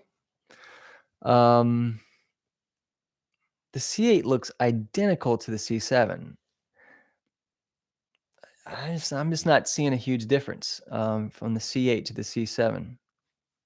They look very close. And we're talking Rec 2020 here, like my own HDR uncompressed 444 100. No, it's a 600 gigabyte file. Yeah. So I just played back a 600 gigabyte 444 uncompressed 14-bit video. Can't see any difference. I don't see any difference. But, you know, it's just a 10-bit panel, so it's not like it's going to play anything over 10 anyway.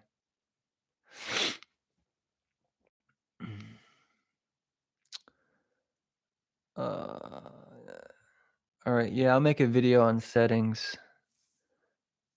What's up, Fade? Which tech do I prefer for movies? OLED or LCD? OLED for movies.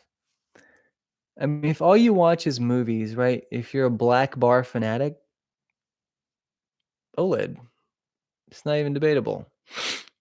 But the minute you start talking about streaming or YouTube or cable TV or gaming, if you need versatility, right? Or utility, like I use TVs as monitors, right?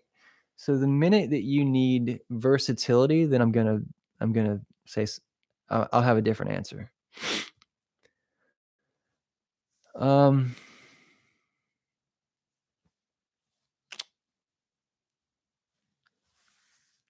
wow, you got burn in on your freaking phone?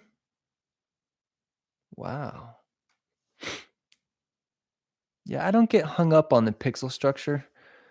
Um, you know, it's electricity flowing through it, and it's just uneven wear of the pixels. So I don't get caught up in. I mean, yeah, I took a macro shot of the pixel structure, and I'm like, great, looks awesome. Q9 is so freaking bright, it's annoying. Oh, you're asking about Blu-ray players? So you guys should know I hate Blu-ray players. I don't like them. I'm trying to get I'm trying to get away from physical discs. But I'll do my best to answer your question. Sorry. Which HDR format, Dolby or HDR 10 Plus would win?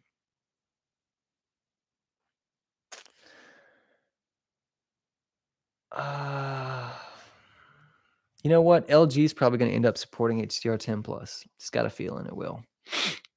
So if you're a format junkie, LG all day. I'm not missing Dolby Vision on the Samsung, to be honest, though, because Dolby Vision it sits on HDR 10 base layer. Even in my my video editing software, I see the option to edit in Dolby Vision, but you gotta have a license. And I contacted Dolby to see if they'd let me have a license to master a video in Dolby Vision, but they probably laughed when they got my inquiry. So,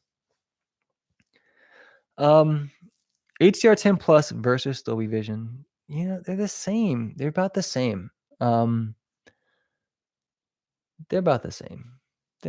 there's here's why. Like, Vincent is super technical, far more technical than I am, and he can speak to the nuances of each really well. I'm more on the content side, so I'm more interested in having the ability to grade an individual scene in HDR and it look good on as many TVs as possible. From a content creation standpoint, that's all I'm interested in. But different TVs have different capabilities. In other words, they're limited really by the power supply. That's a. You ever seen this right here? You guys ever seen these? You can learn a lot by paying attention to these.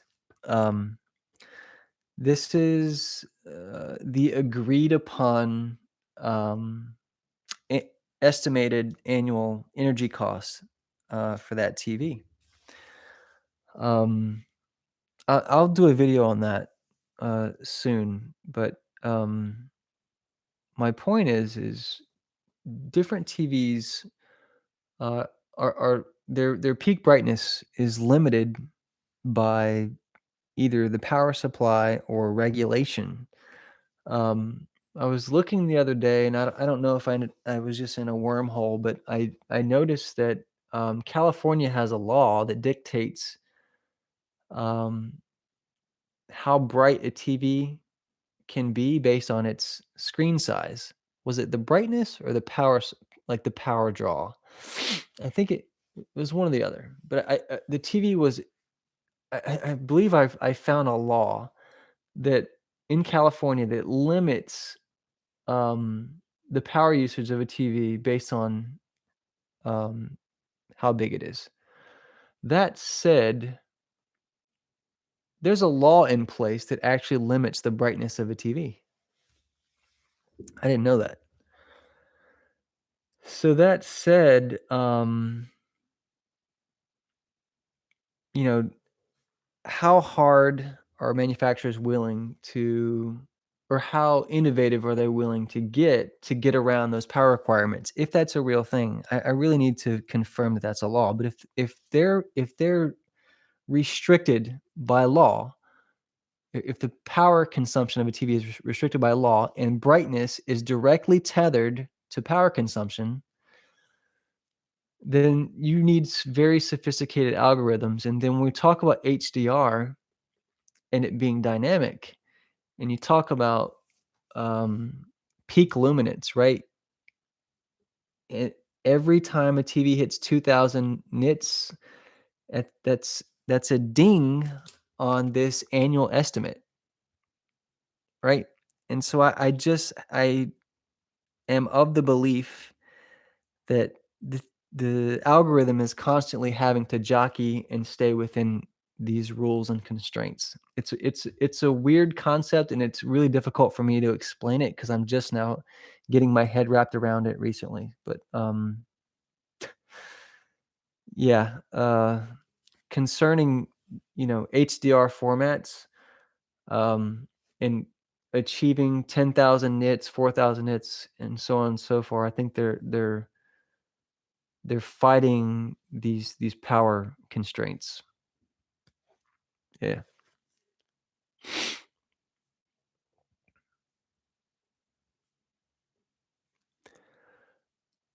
Let's see.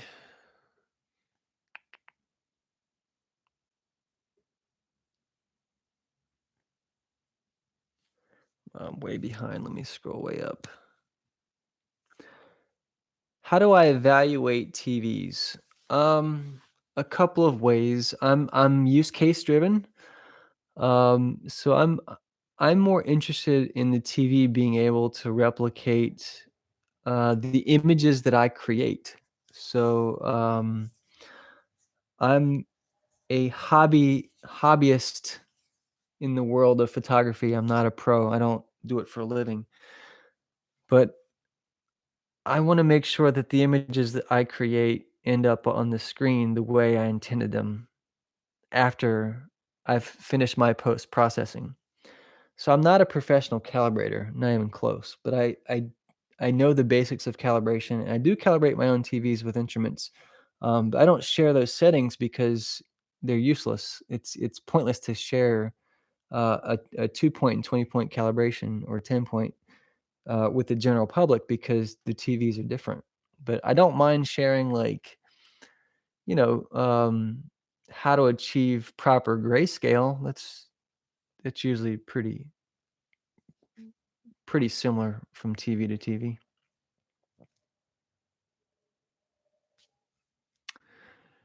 Hey, Yender. Oh, what's up? Thanks. Appreciate it.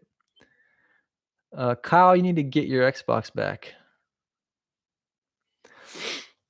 Tizen versus WebOS. Which one is smoother? Well, right at the moment, WebOS is. I'm actually experiencing a funny issue.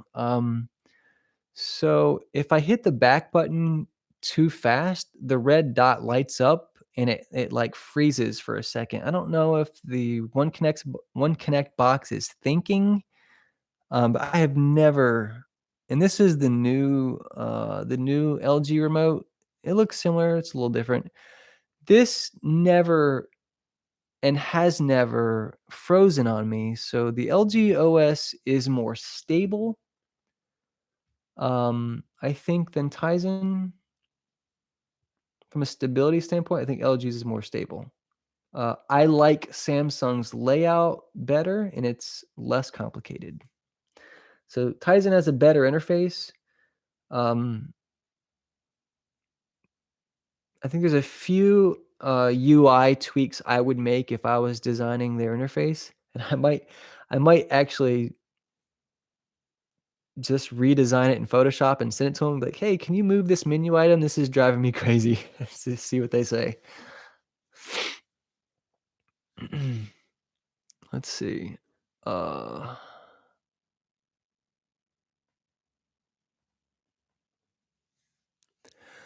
I like Vincent. Um,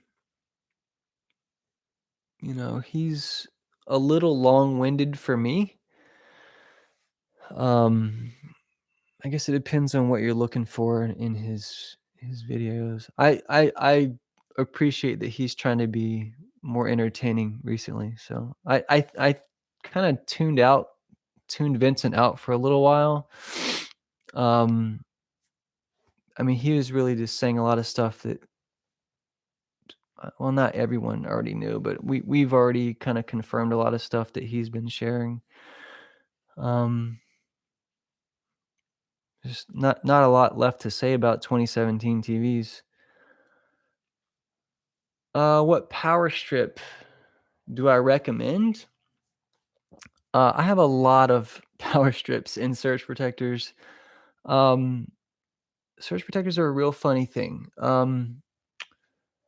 So there's two types of surge protectors, and you'll notice that not a lot of them say that they actually protect against lightning strikes. Um, so I would look for a surge protector that um, uh, has do they have a physical fuse built in? I think they do. I would look for one that has a fuse built in. Literally one that cuts the power, because most of them. I'm not an electrician. I mean, I've read enough on them, like I know how they function, but I just can't. I can only commit so much to memory, so I can't remember all the terminology. But it's like they have like a little prong inside, and like say your neighbor turns on a vacuum cleaner if you live in an apartment, or your spouse turns on the vacuum cleaner in the room that's on the opposite side of your TV, it wears down on this like filament inside of the surge protector until it's just gone. But you know what the really crazy thing is the surge protector, it continues to work and function. So you will never know if the surge protector isn't working. So they say to replace your surge protector like every year or two. So I'm getting away from surge protectors overall, and I'm moving towards power conditioner, surge protector devices. I don't actually know what they're called, but they're a little more expensive, but It's a thing where, like, if that thing cuts off, it just cuts the power to your electronics. That's what I want. I don't want like, if lightning strikes your house and you have a normal surge protector, it's probably gonna make it straight to your TV, so, um, keep that in mind.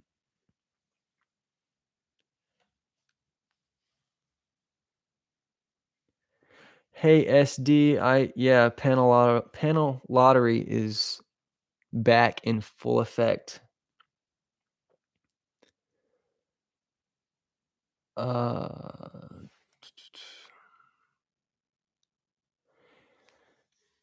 yeah,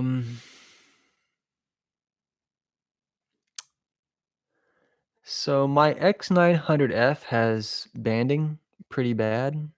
That's why I haven't done a video on it yet, because 'cause you'll see it right away, and I'm trying to be respectful of the manufacturers. So there's a panel lottery between I mean, all of them.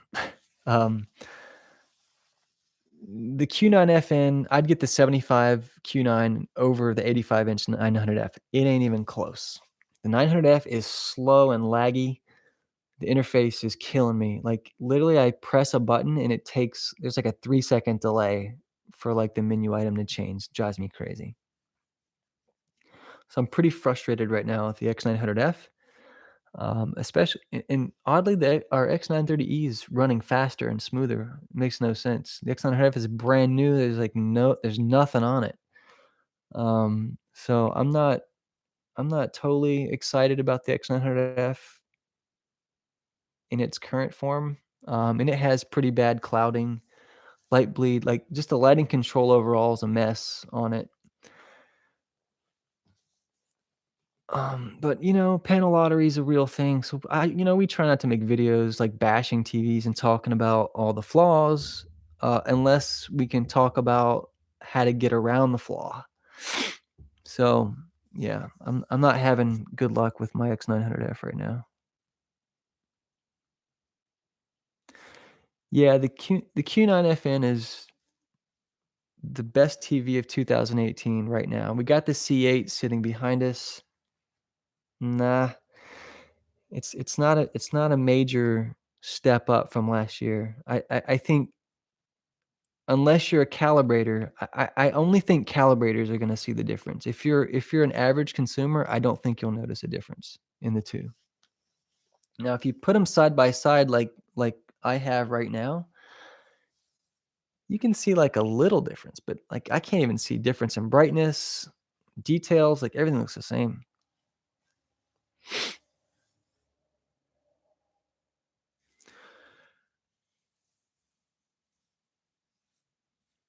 The upscaling on the Q9 looks similar to every other TV that we have. I mean, it doesn't it's not better or worse, it looks the same. I mean, I'll be honest, upscaling looks pretty similar across the board this year. So we now have Sony, LG, and Samsung all in the same room. I'm not seeing a huge difference in upscaling.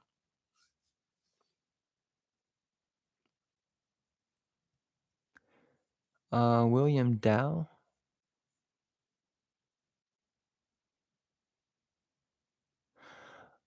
Oh, if you wanna convert H.264 movie files, um, well, you don't wanna pay for the software that I use, but you might use hold on, let me see what we use. Do I even have it on this laptop? I might not. I'll have to get back to you on that. This is a new laptop. I don't have all my software on this one. Uh,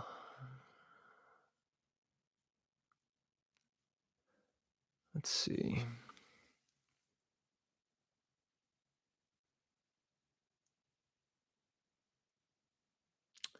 Will it be upgraded to eARC? Um, I don't know. I don't know what's coming in terms of firmware. And Samsung in their developer notes, they don't tell you what's changed. So if you have a Samsung TV and you look at like the firmware update notes, like their developers don't put a lot of details in there. They put like bug fixes and enhancements. It's pretty generic. So it's been real hard to track what Samsung's been doing with firmware updates.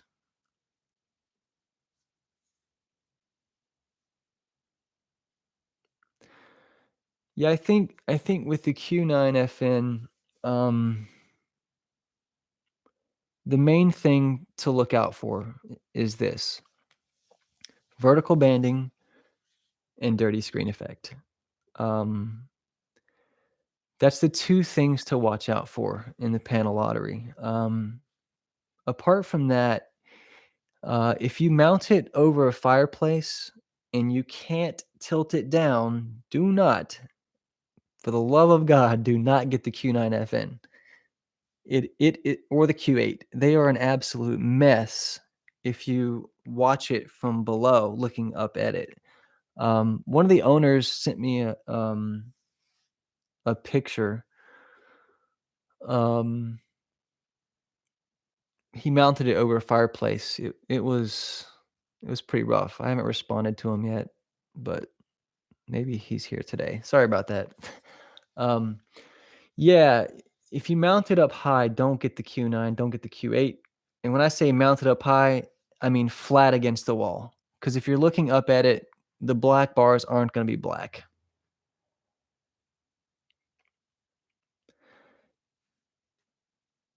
Handbrakes can be pretty confusing for a novice user, McDougal.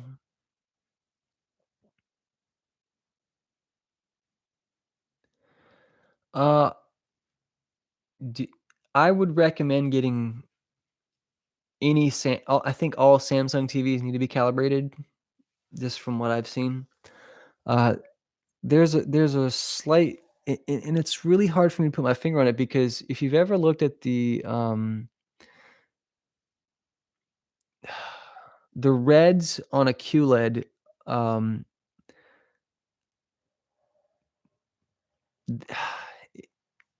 it almost looks oversaturated because we're not used to seeing that much red.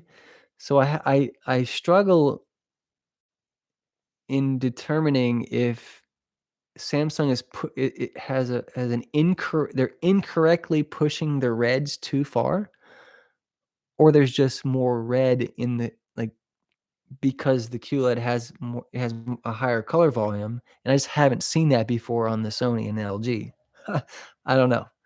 Um, but I gotta say the red and the magenta push on the Samsung is it can be overwhelming. You have to dial it back a little bit.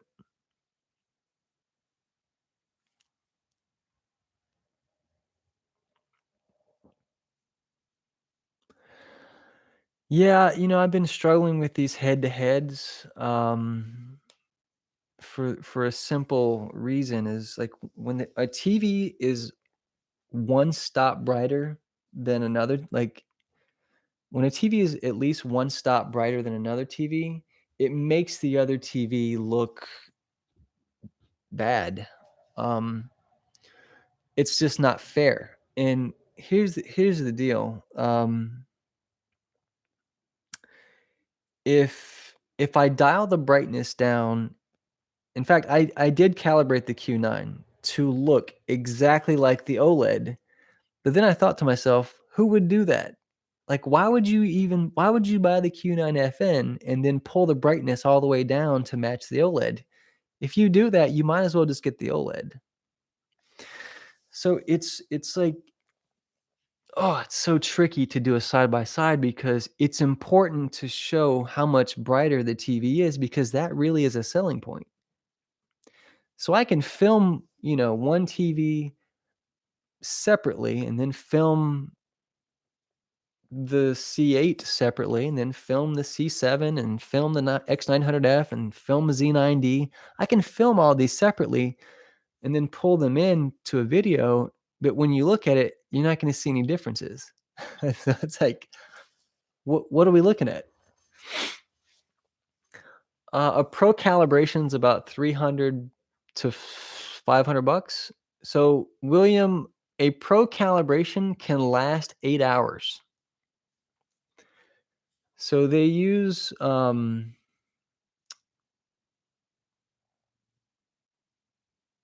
are you located, first of all, William? Probably should figure out which currency we're talking about.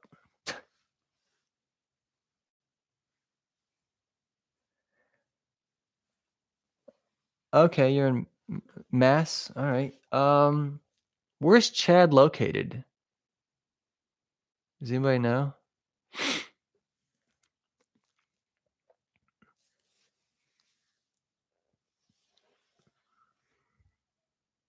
Yeah, they all do. I would recommend,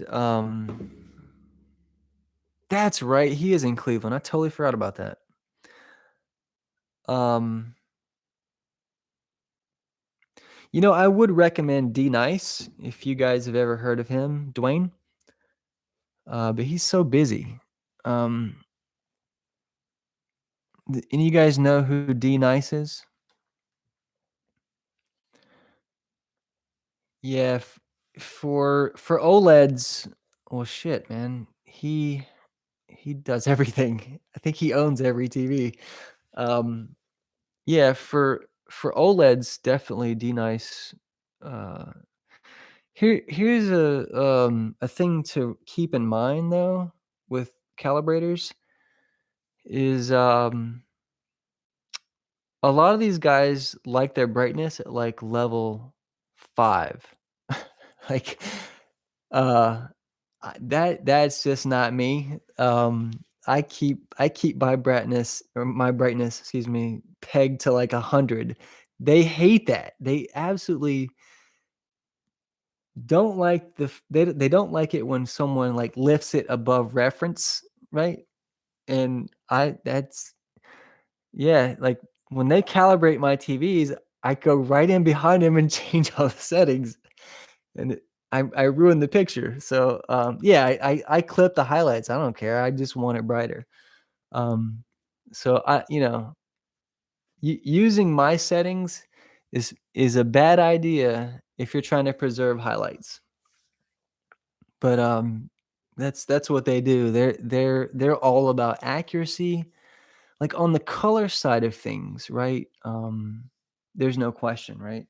They're all going to be very good. But I mean, I think I remember how how many swatches does he use? Like 10,000, 14,000? I don't know. It's a lot. How many patches does Dwayne use? Does he use like 10,000 patches or something? 11,000? It's up there. I mean, that's an all-day calibration. There ain't no way you're getting an 8-hour calibration for 400 bucks. Yeah, 10K, I figured. Yeah, that's an all-day job. That's not gonna be 400 bucks. That's more than that, especially if he has to travel. But you know what? When you're spending this kind of money for a TV, and if there's an ounce of you that thinks you're gonna keep it for several years, you might as well just go all out with the calibration. Don't be looking at my dinky settings. You need to just get a pro in there and just dial it in the right way.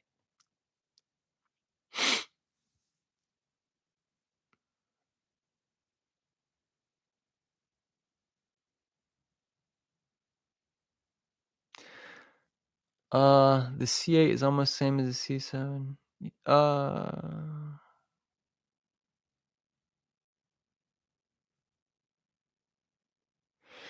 Yeah, you know what?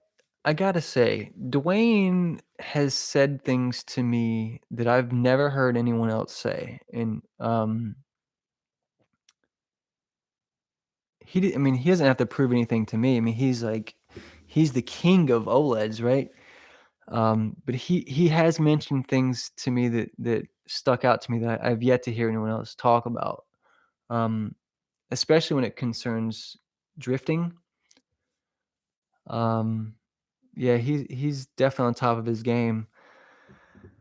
But he's a busy guy, so good luck good luck booking yourself a D Nice because it's TV season for him.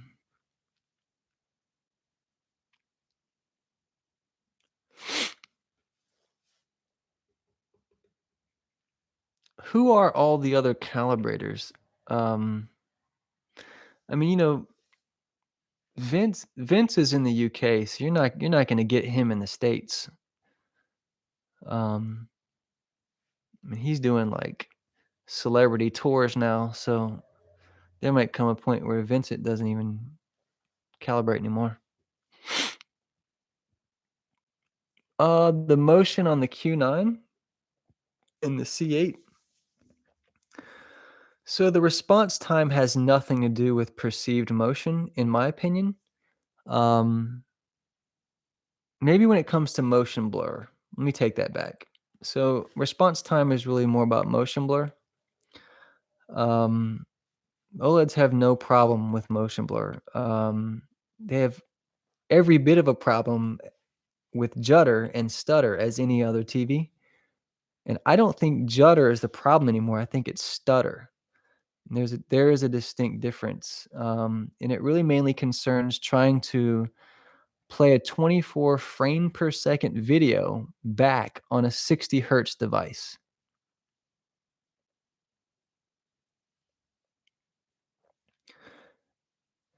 I created a test um, to try to figure out if a TV can, like, if you can adjust the settings to get around stutter.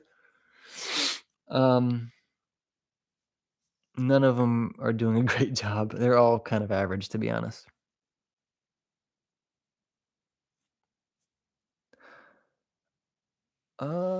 Aesthetically, they both look good. I like the stand better on the Q9 better than the C8. I don't like the C8 stand. That long I mean, I guess I have it blocked by the box.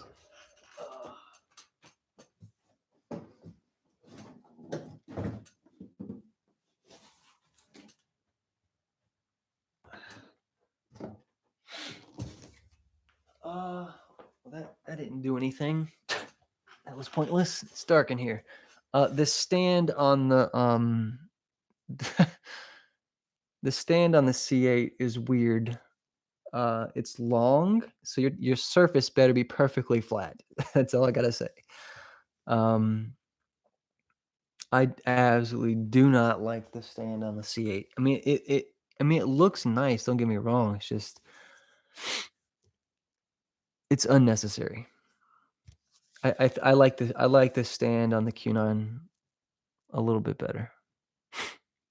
Neither are deal breakers though. Aesthetics wise, they both look really good. I mean, of course, the OLED's thinner though. I mean, there's no comparison there, right? It's like it's thinner than my phone. So in terms of like the aesthetics of the actual TV, the C8 looks way better. Yeah, of the actual TV itself. But when it's sitting on the table and you like just walk into the room and look at the Q9FN and then you just look at the C8, like they both look good, look like a modern piece of furniture. Uh yeah, OLED does have a better response time. Yep, it does. Now, Ruben, it took Chad to calibrate your TV. It took him 3 to 4 hours to calibrate your TV because he only used so many patches. There ain't no way he did a 10,000 patch calibration in 3 to 4 hours. I just couldn't imagine it.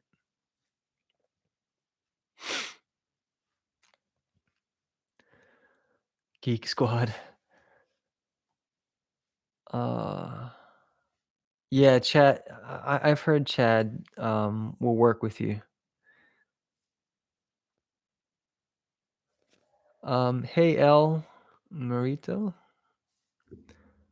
Uh, do I have extra input lag or miss some picture quality if I go 75 over 65? No, input lag is the same. Um, picture quality Better be the same. Let me not say things without having tested it. In theory, the 75-inch Q9FN should have the same input lag as the 65. It should. It shouldn't be different. Sorry about that.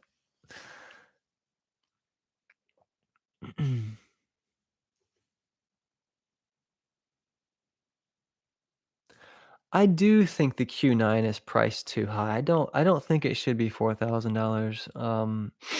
I think if the Q9 was 3499, like on day 1, I would have been real pleased with that price. Um, I mean, I just think that's where it should be priced. I mean, Samsung has every right to charge whatever they want, right? But we have to appreciate early adopters for one reason. And I've been meaning to make a video on this, but early adopters they're the ones that pay for the downstream TVs that we get at a lower price. So like my idiot self bought the Sony X930E on day 1 last year and I paid like $2,700 for the 55-inch version. How dumb was I, right? But that probably funded and afforded Sony the ability to push the X1 Extreme chip downstream into the X900F this year. And so, like, I see people make kind of rude comments all the time, saying, "Oh, that's overpriced," or "You're a fool for paying that much for the TV." But the company has to make money. Um, in being in the product business myself, right? I used to make products for AT&T. There has to be a good, better, best, or there has to be a premium TV at a premium price that's pitched to early adopters who are patient and willing to accept the shortcomings of a new product. And the enthusiasts and the early adopters are the ones that help Samsung and LG and Sony. I guess they're funding the coffers or funding their war chests, so to speak, so that they can continue to innovate. I know it's a crappy thing to say because we want everything for the lowest price possible, but if the company doesn't make money, they're gonna stop making that thing. So, I think, you know, I've seen people make really rude comments to someone saying, "Oh, you're" inner four-letter word, for paying that much for a TV, whatever, right? But, that is essentially an investment in the mid-range models for next year, and so I get it. But yeah, D-Batch, I do think the Q9 is priced high for most people. Sorry. Uh,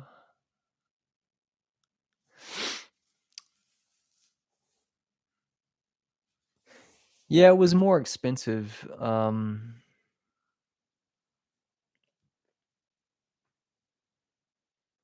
yeah, it was way more expensive last year, yeah. They'll drop the price in June.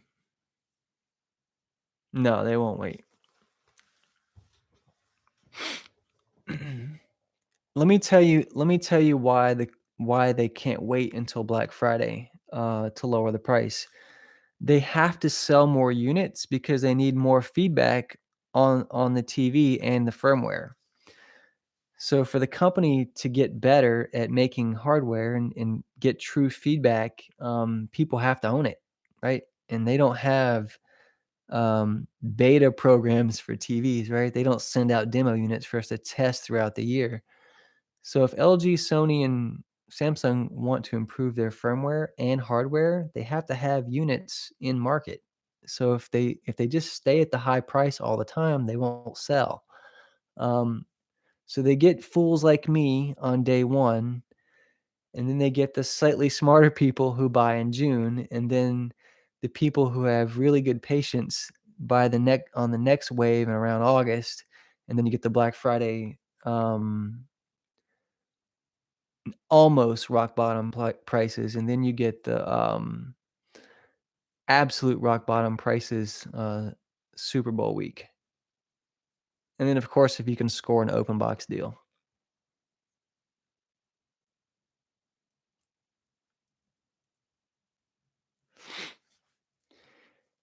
Yeah, they should. I mean, that's worldwide, that's not domestic, right? Yeah, they're in absolutely, that's a global figure.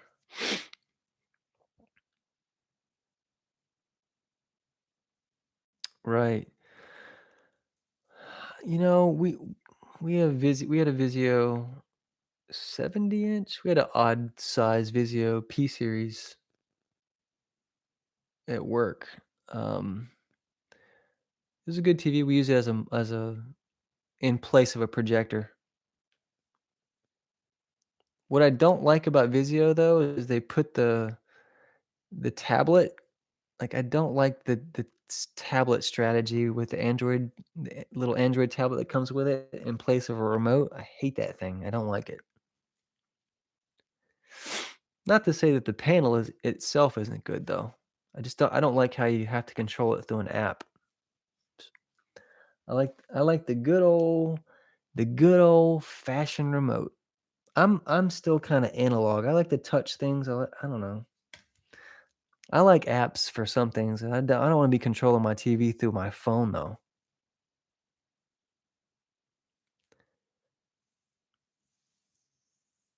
Thank God. Yeah, we'll probably pick up the Vizio Full Array Quantum. I think it competes with the Q8 pretty much head on. No, it definitely does, and a slightly lower price point. It might actually force the Q8 to lower the price, but you know what? You're not gonna see the Vizio in stores. I don't think you're gonna see that Vizio Quantum Full Array in a retail store. Uh, Sam Johnson, I'd get the 75 Q8 all day.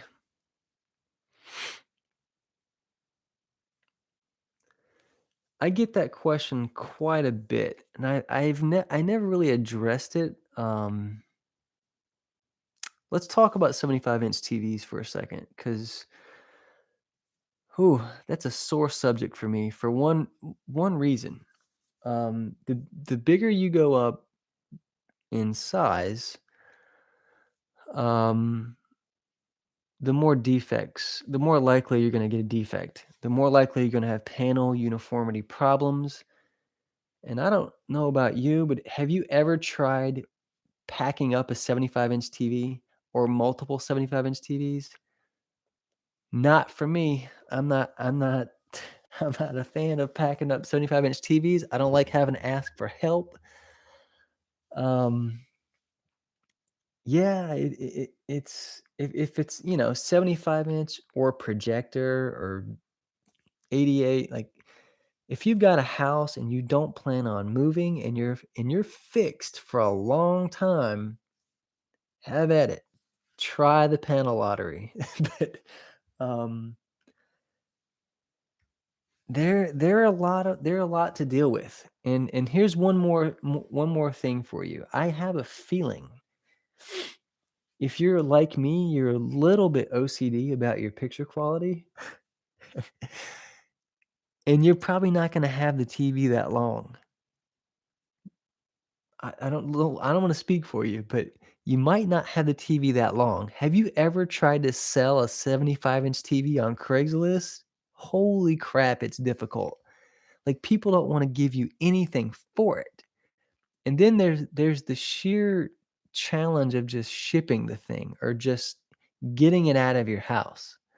So, if you're fixed, you're in your house, you're not moving, and this is like your forever TV, don't cheap out, don't go mid-range, don't be trying to save money. You better reach for the stars and get the freaking TV you wanna own for a long time, because boy, they depreciate. The LED TVs depreciate really fast, and they're hard to get rid of. Now, if you're going OLED, they're easier to sell and they hold their value better than LED TVs. Like with an OLED TV, you don't have to say, "Oh, this is the C7 or the C8," because people don't care. They're like, "Oh, it's an OLED," and they'll pay a premium price for it, right? With an LED TV, you gotta put your salesman hat on when you're trying to sell a LED TV, unless it's a flagship and somebody seeks you out. So depending on, like, how strong of a market that you know, you're in, um, resale value and the ability to move it, if you get gas or upgrade-itis soon. I buy new TVs every year, so if I bought a 75-inch TV, probably I'd lose 60 to 70% of its value just by taking delivery of it, 'cause I don't know how you gonna sell it? It's a really hard piece of gear to get rid of. So if I say if you're getting a 75-inch plus TV, you better get the one you wanna keep forever.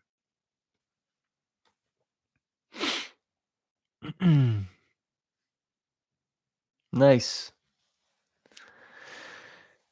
Yeah, I mean, I don't know if I've ever seen an OLED drop below $1,000 on the more open market. Have I? I don't think so. I don't know. But yeah, I mean, TVs are like the worst investments ever. I mean, good lord, they just tank in value so fast. But back to your question. Sorry, Ruben. 75-inch Q9 or 77-inch C8? May I ask you a question before I answer that? If you're still here, Ruben.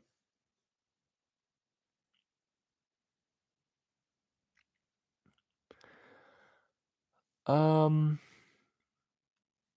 so o Obed.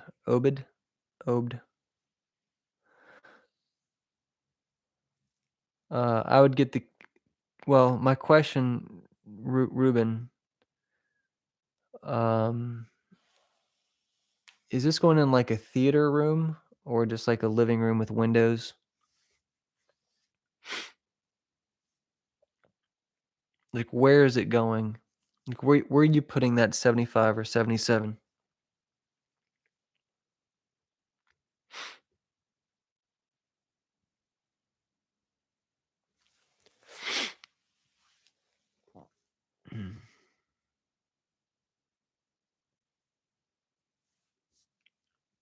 Uh, Ruben, where are you putting that TV?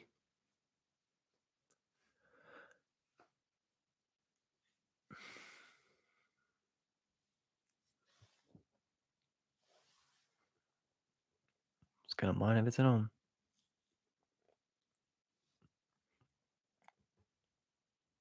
Well, if it were me, money is no object. What TV am I buying? I'm getting the Q9FN, period.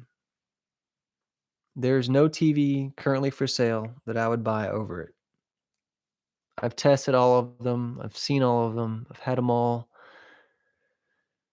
Well, I've had all the 2018s, not the 2017s. I had a lot of 2017s, but not all of them. Oh, never mind. Take that back. I'd get the OLED then. If it's a dim room, with the OLED, you have the ability to preserve highlight detail and bring back shadow detail. You just have more control over it. The settings on the LG are just far more advanced than the Samsung.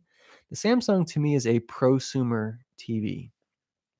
Um, the LG is more of a enthusiast TV, I think. So I would get it calibrated though. Day one. Actually, both of these TVs need calibration, unfortunately. The settings were awful. The C8 settings out of the box were terrible. Like, I know why they did it though. I know why they did it. So that they could put this stupid sticker on the box.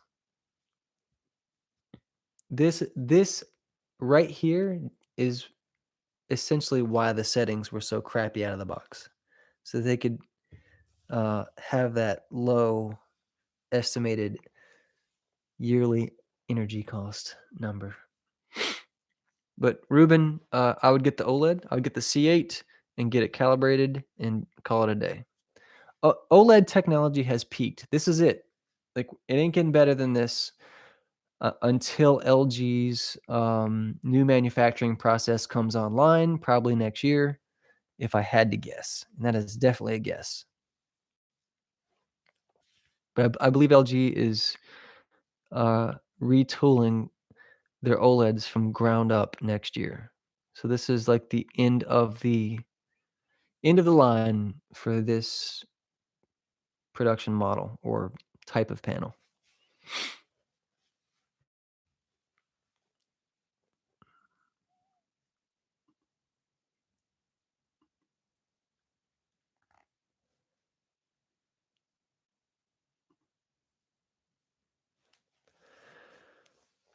All right.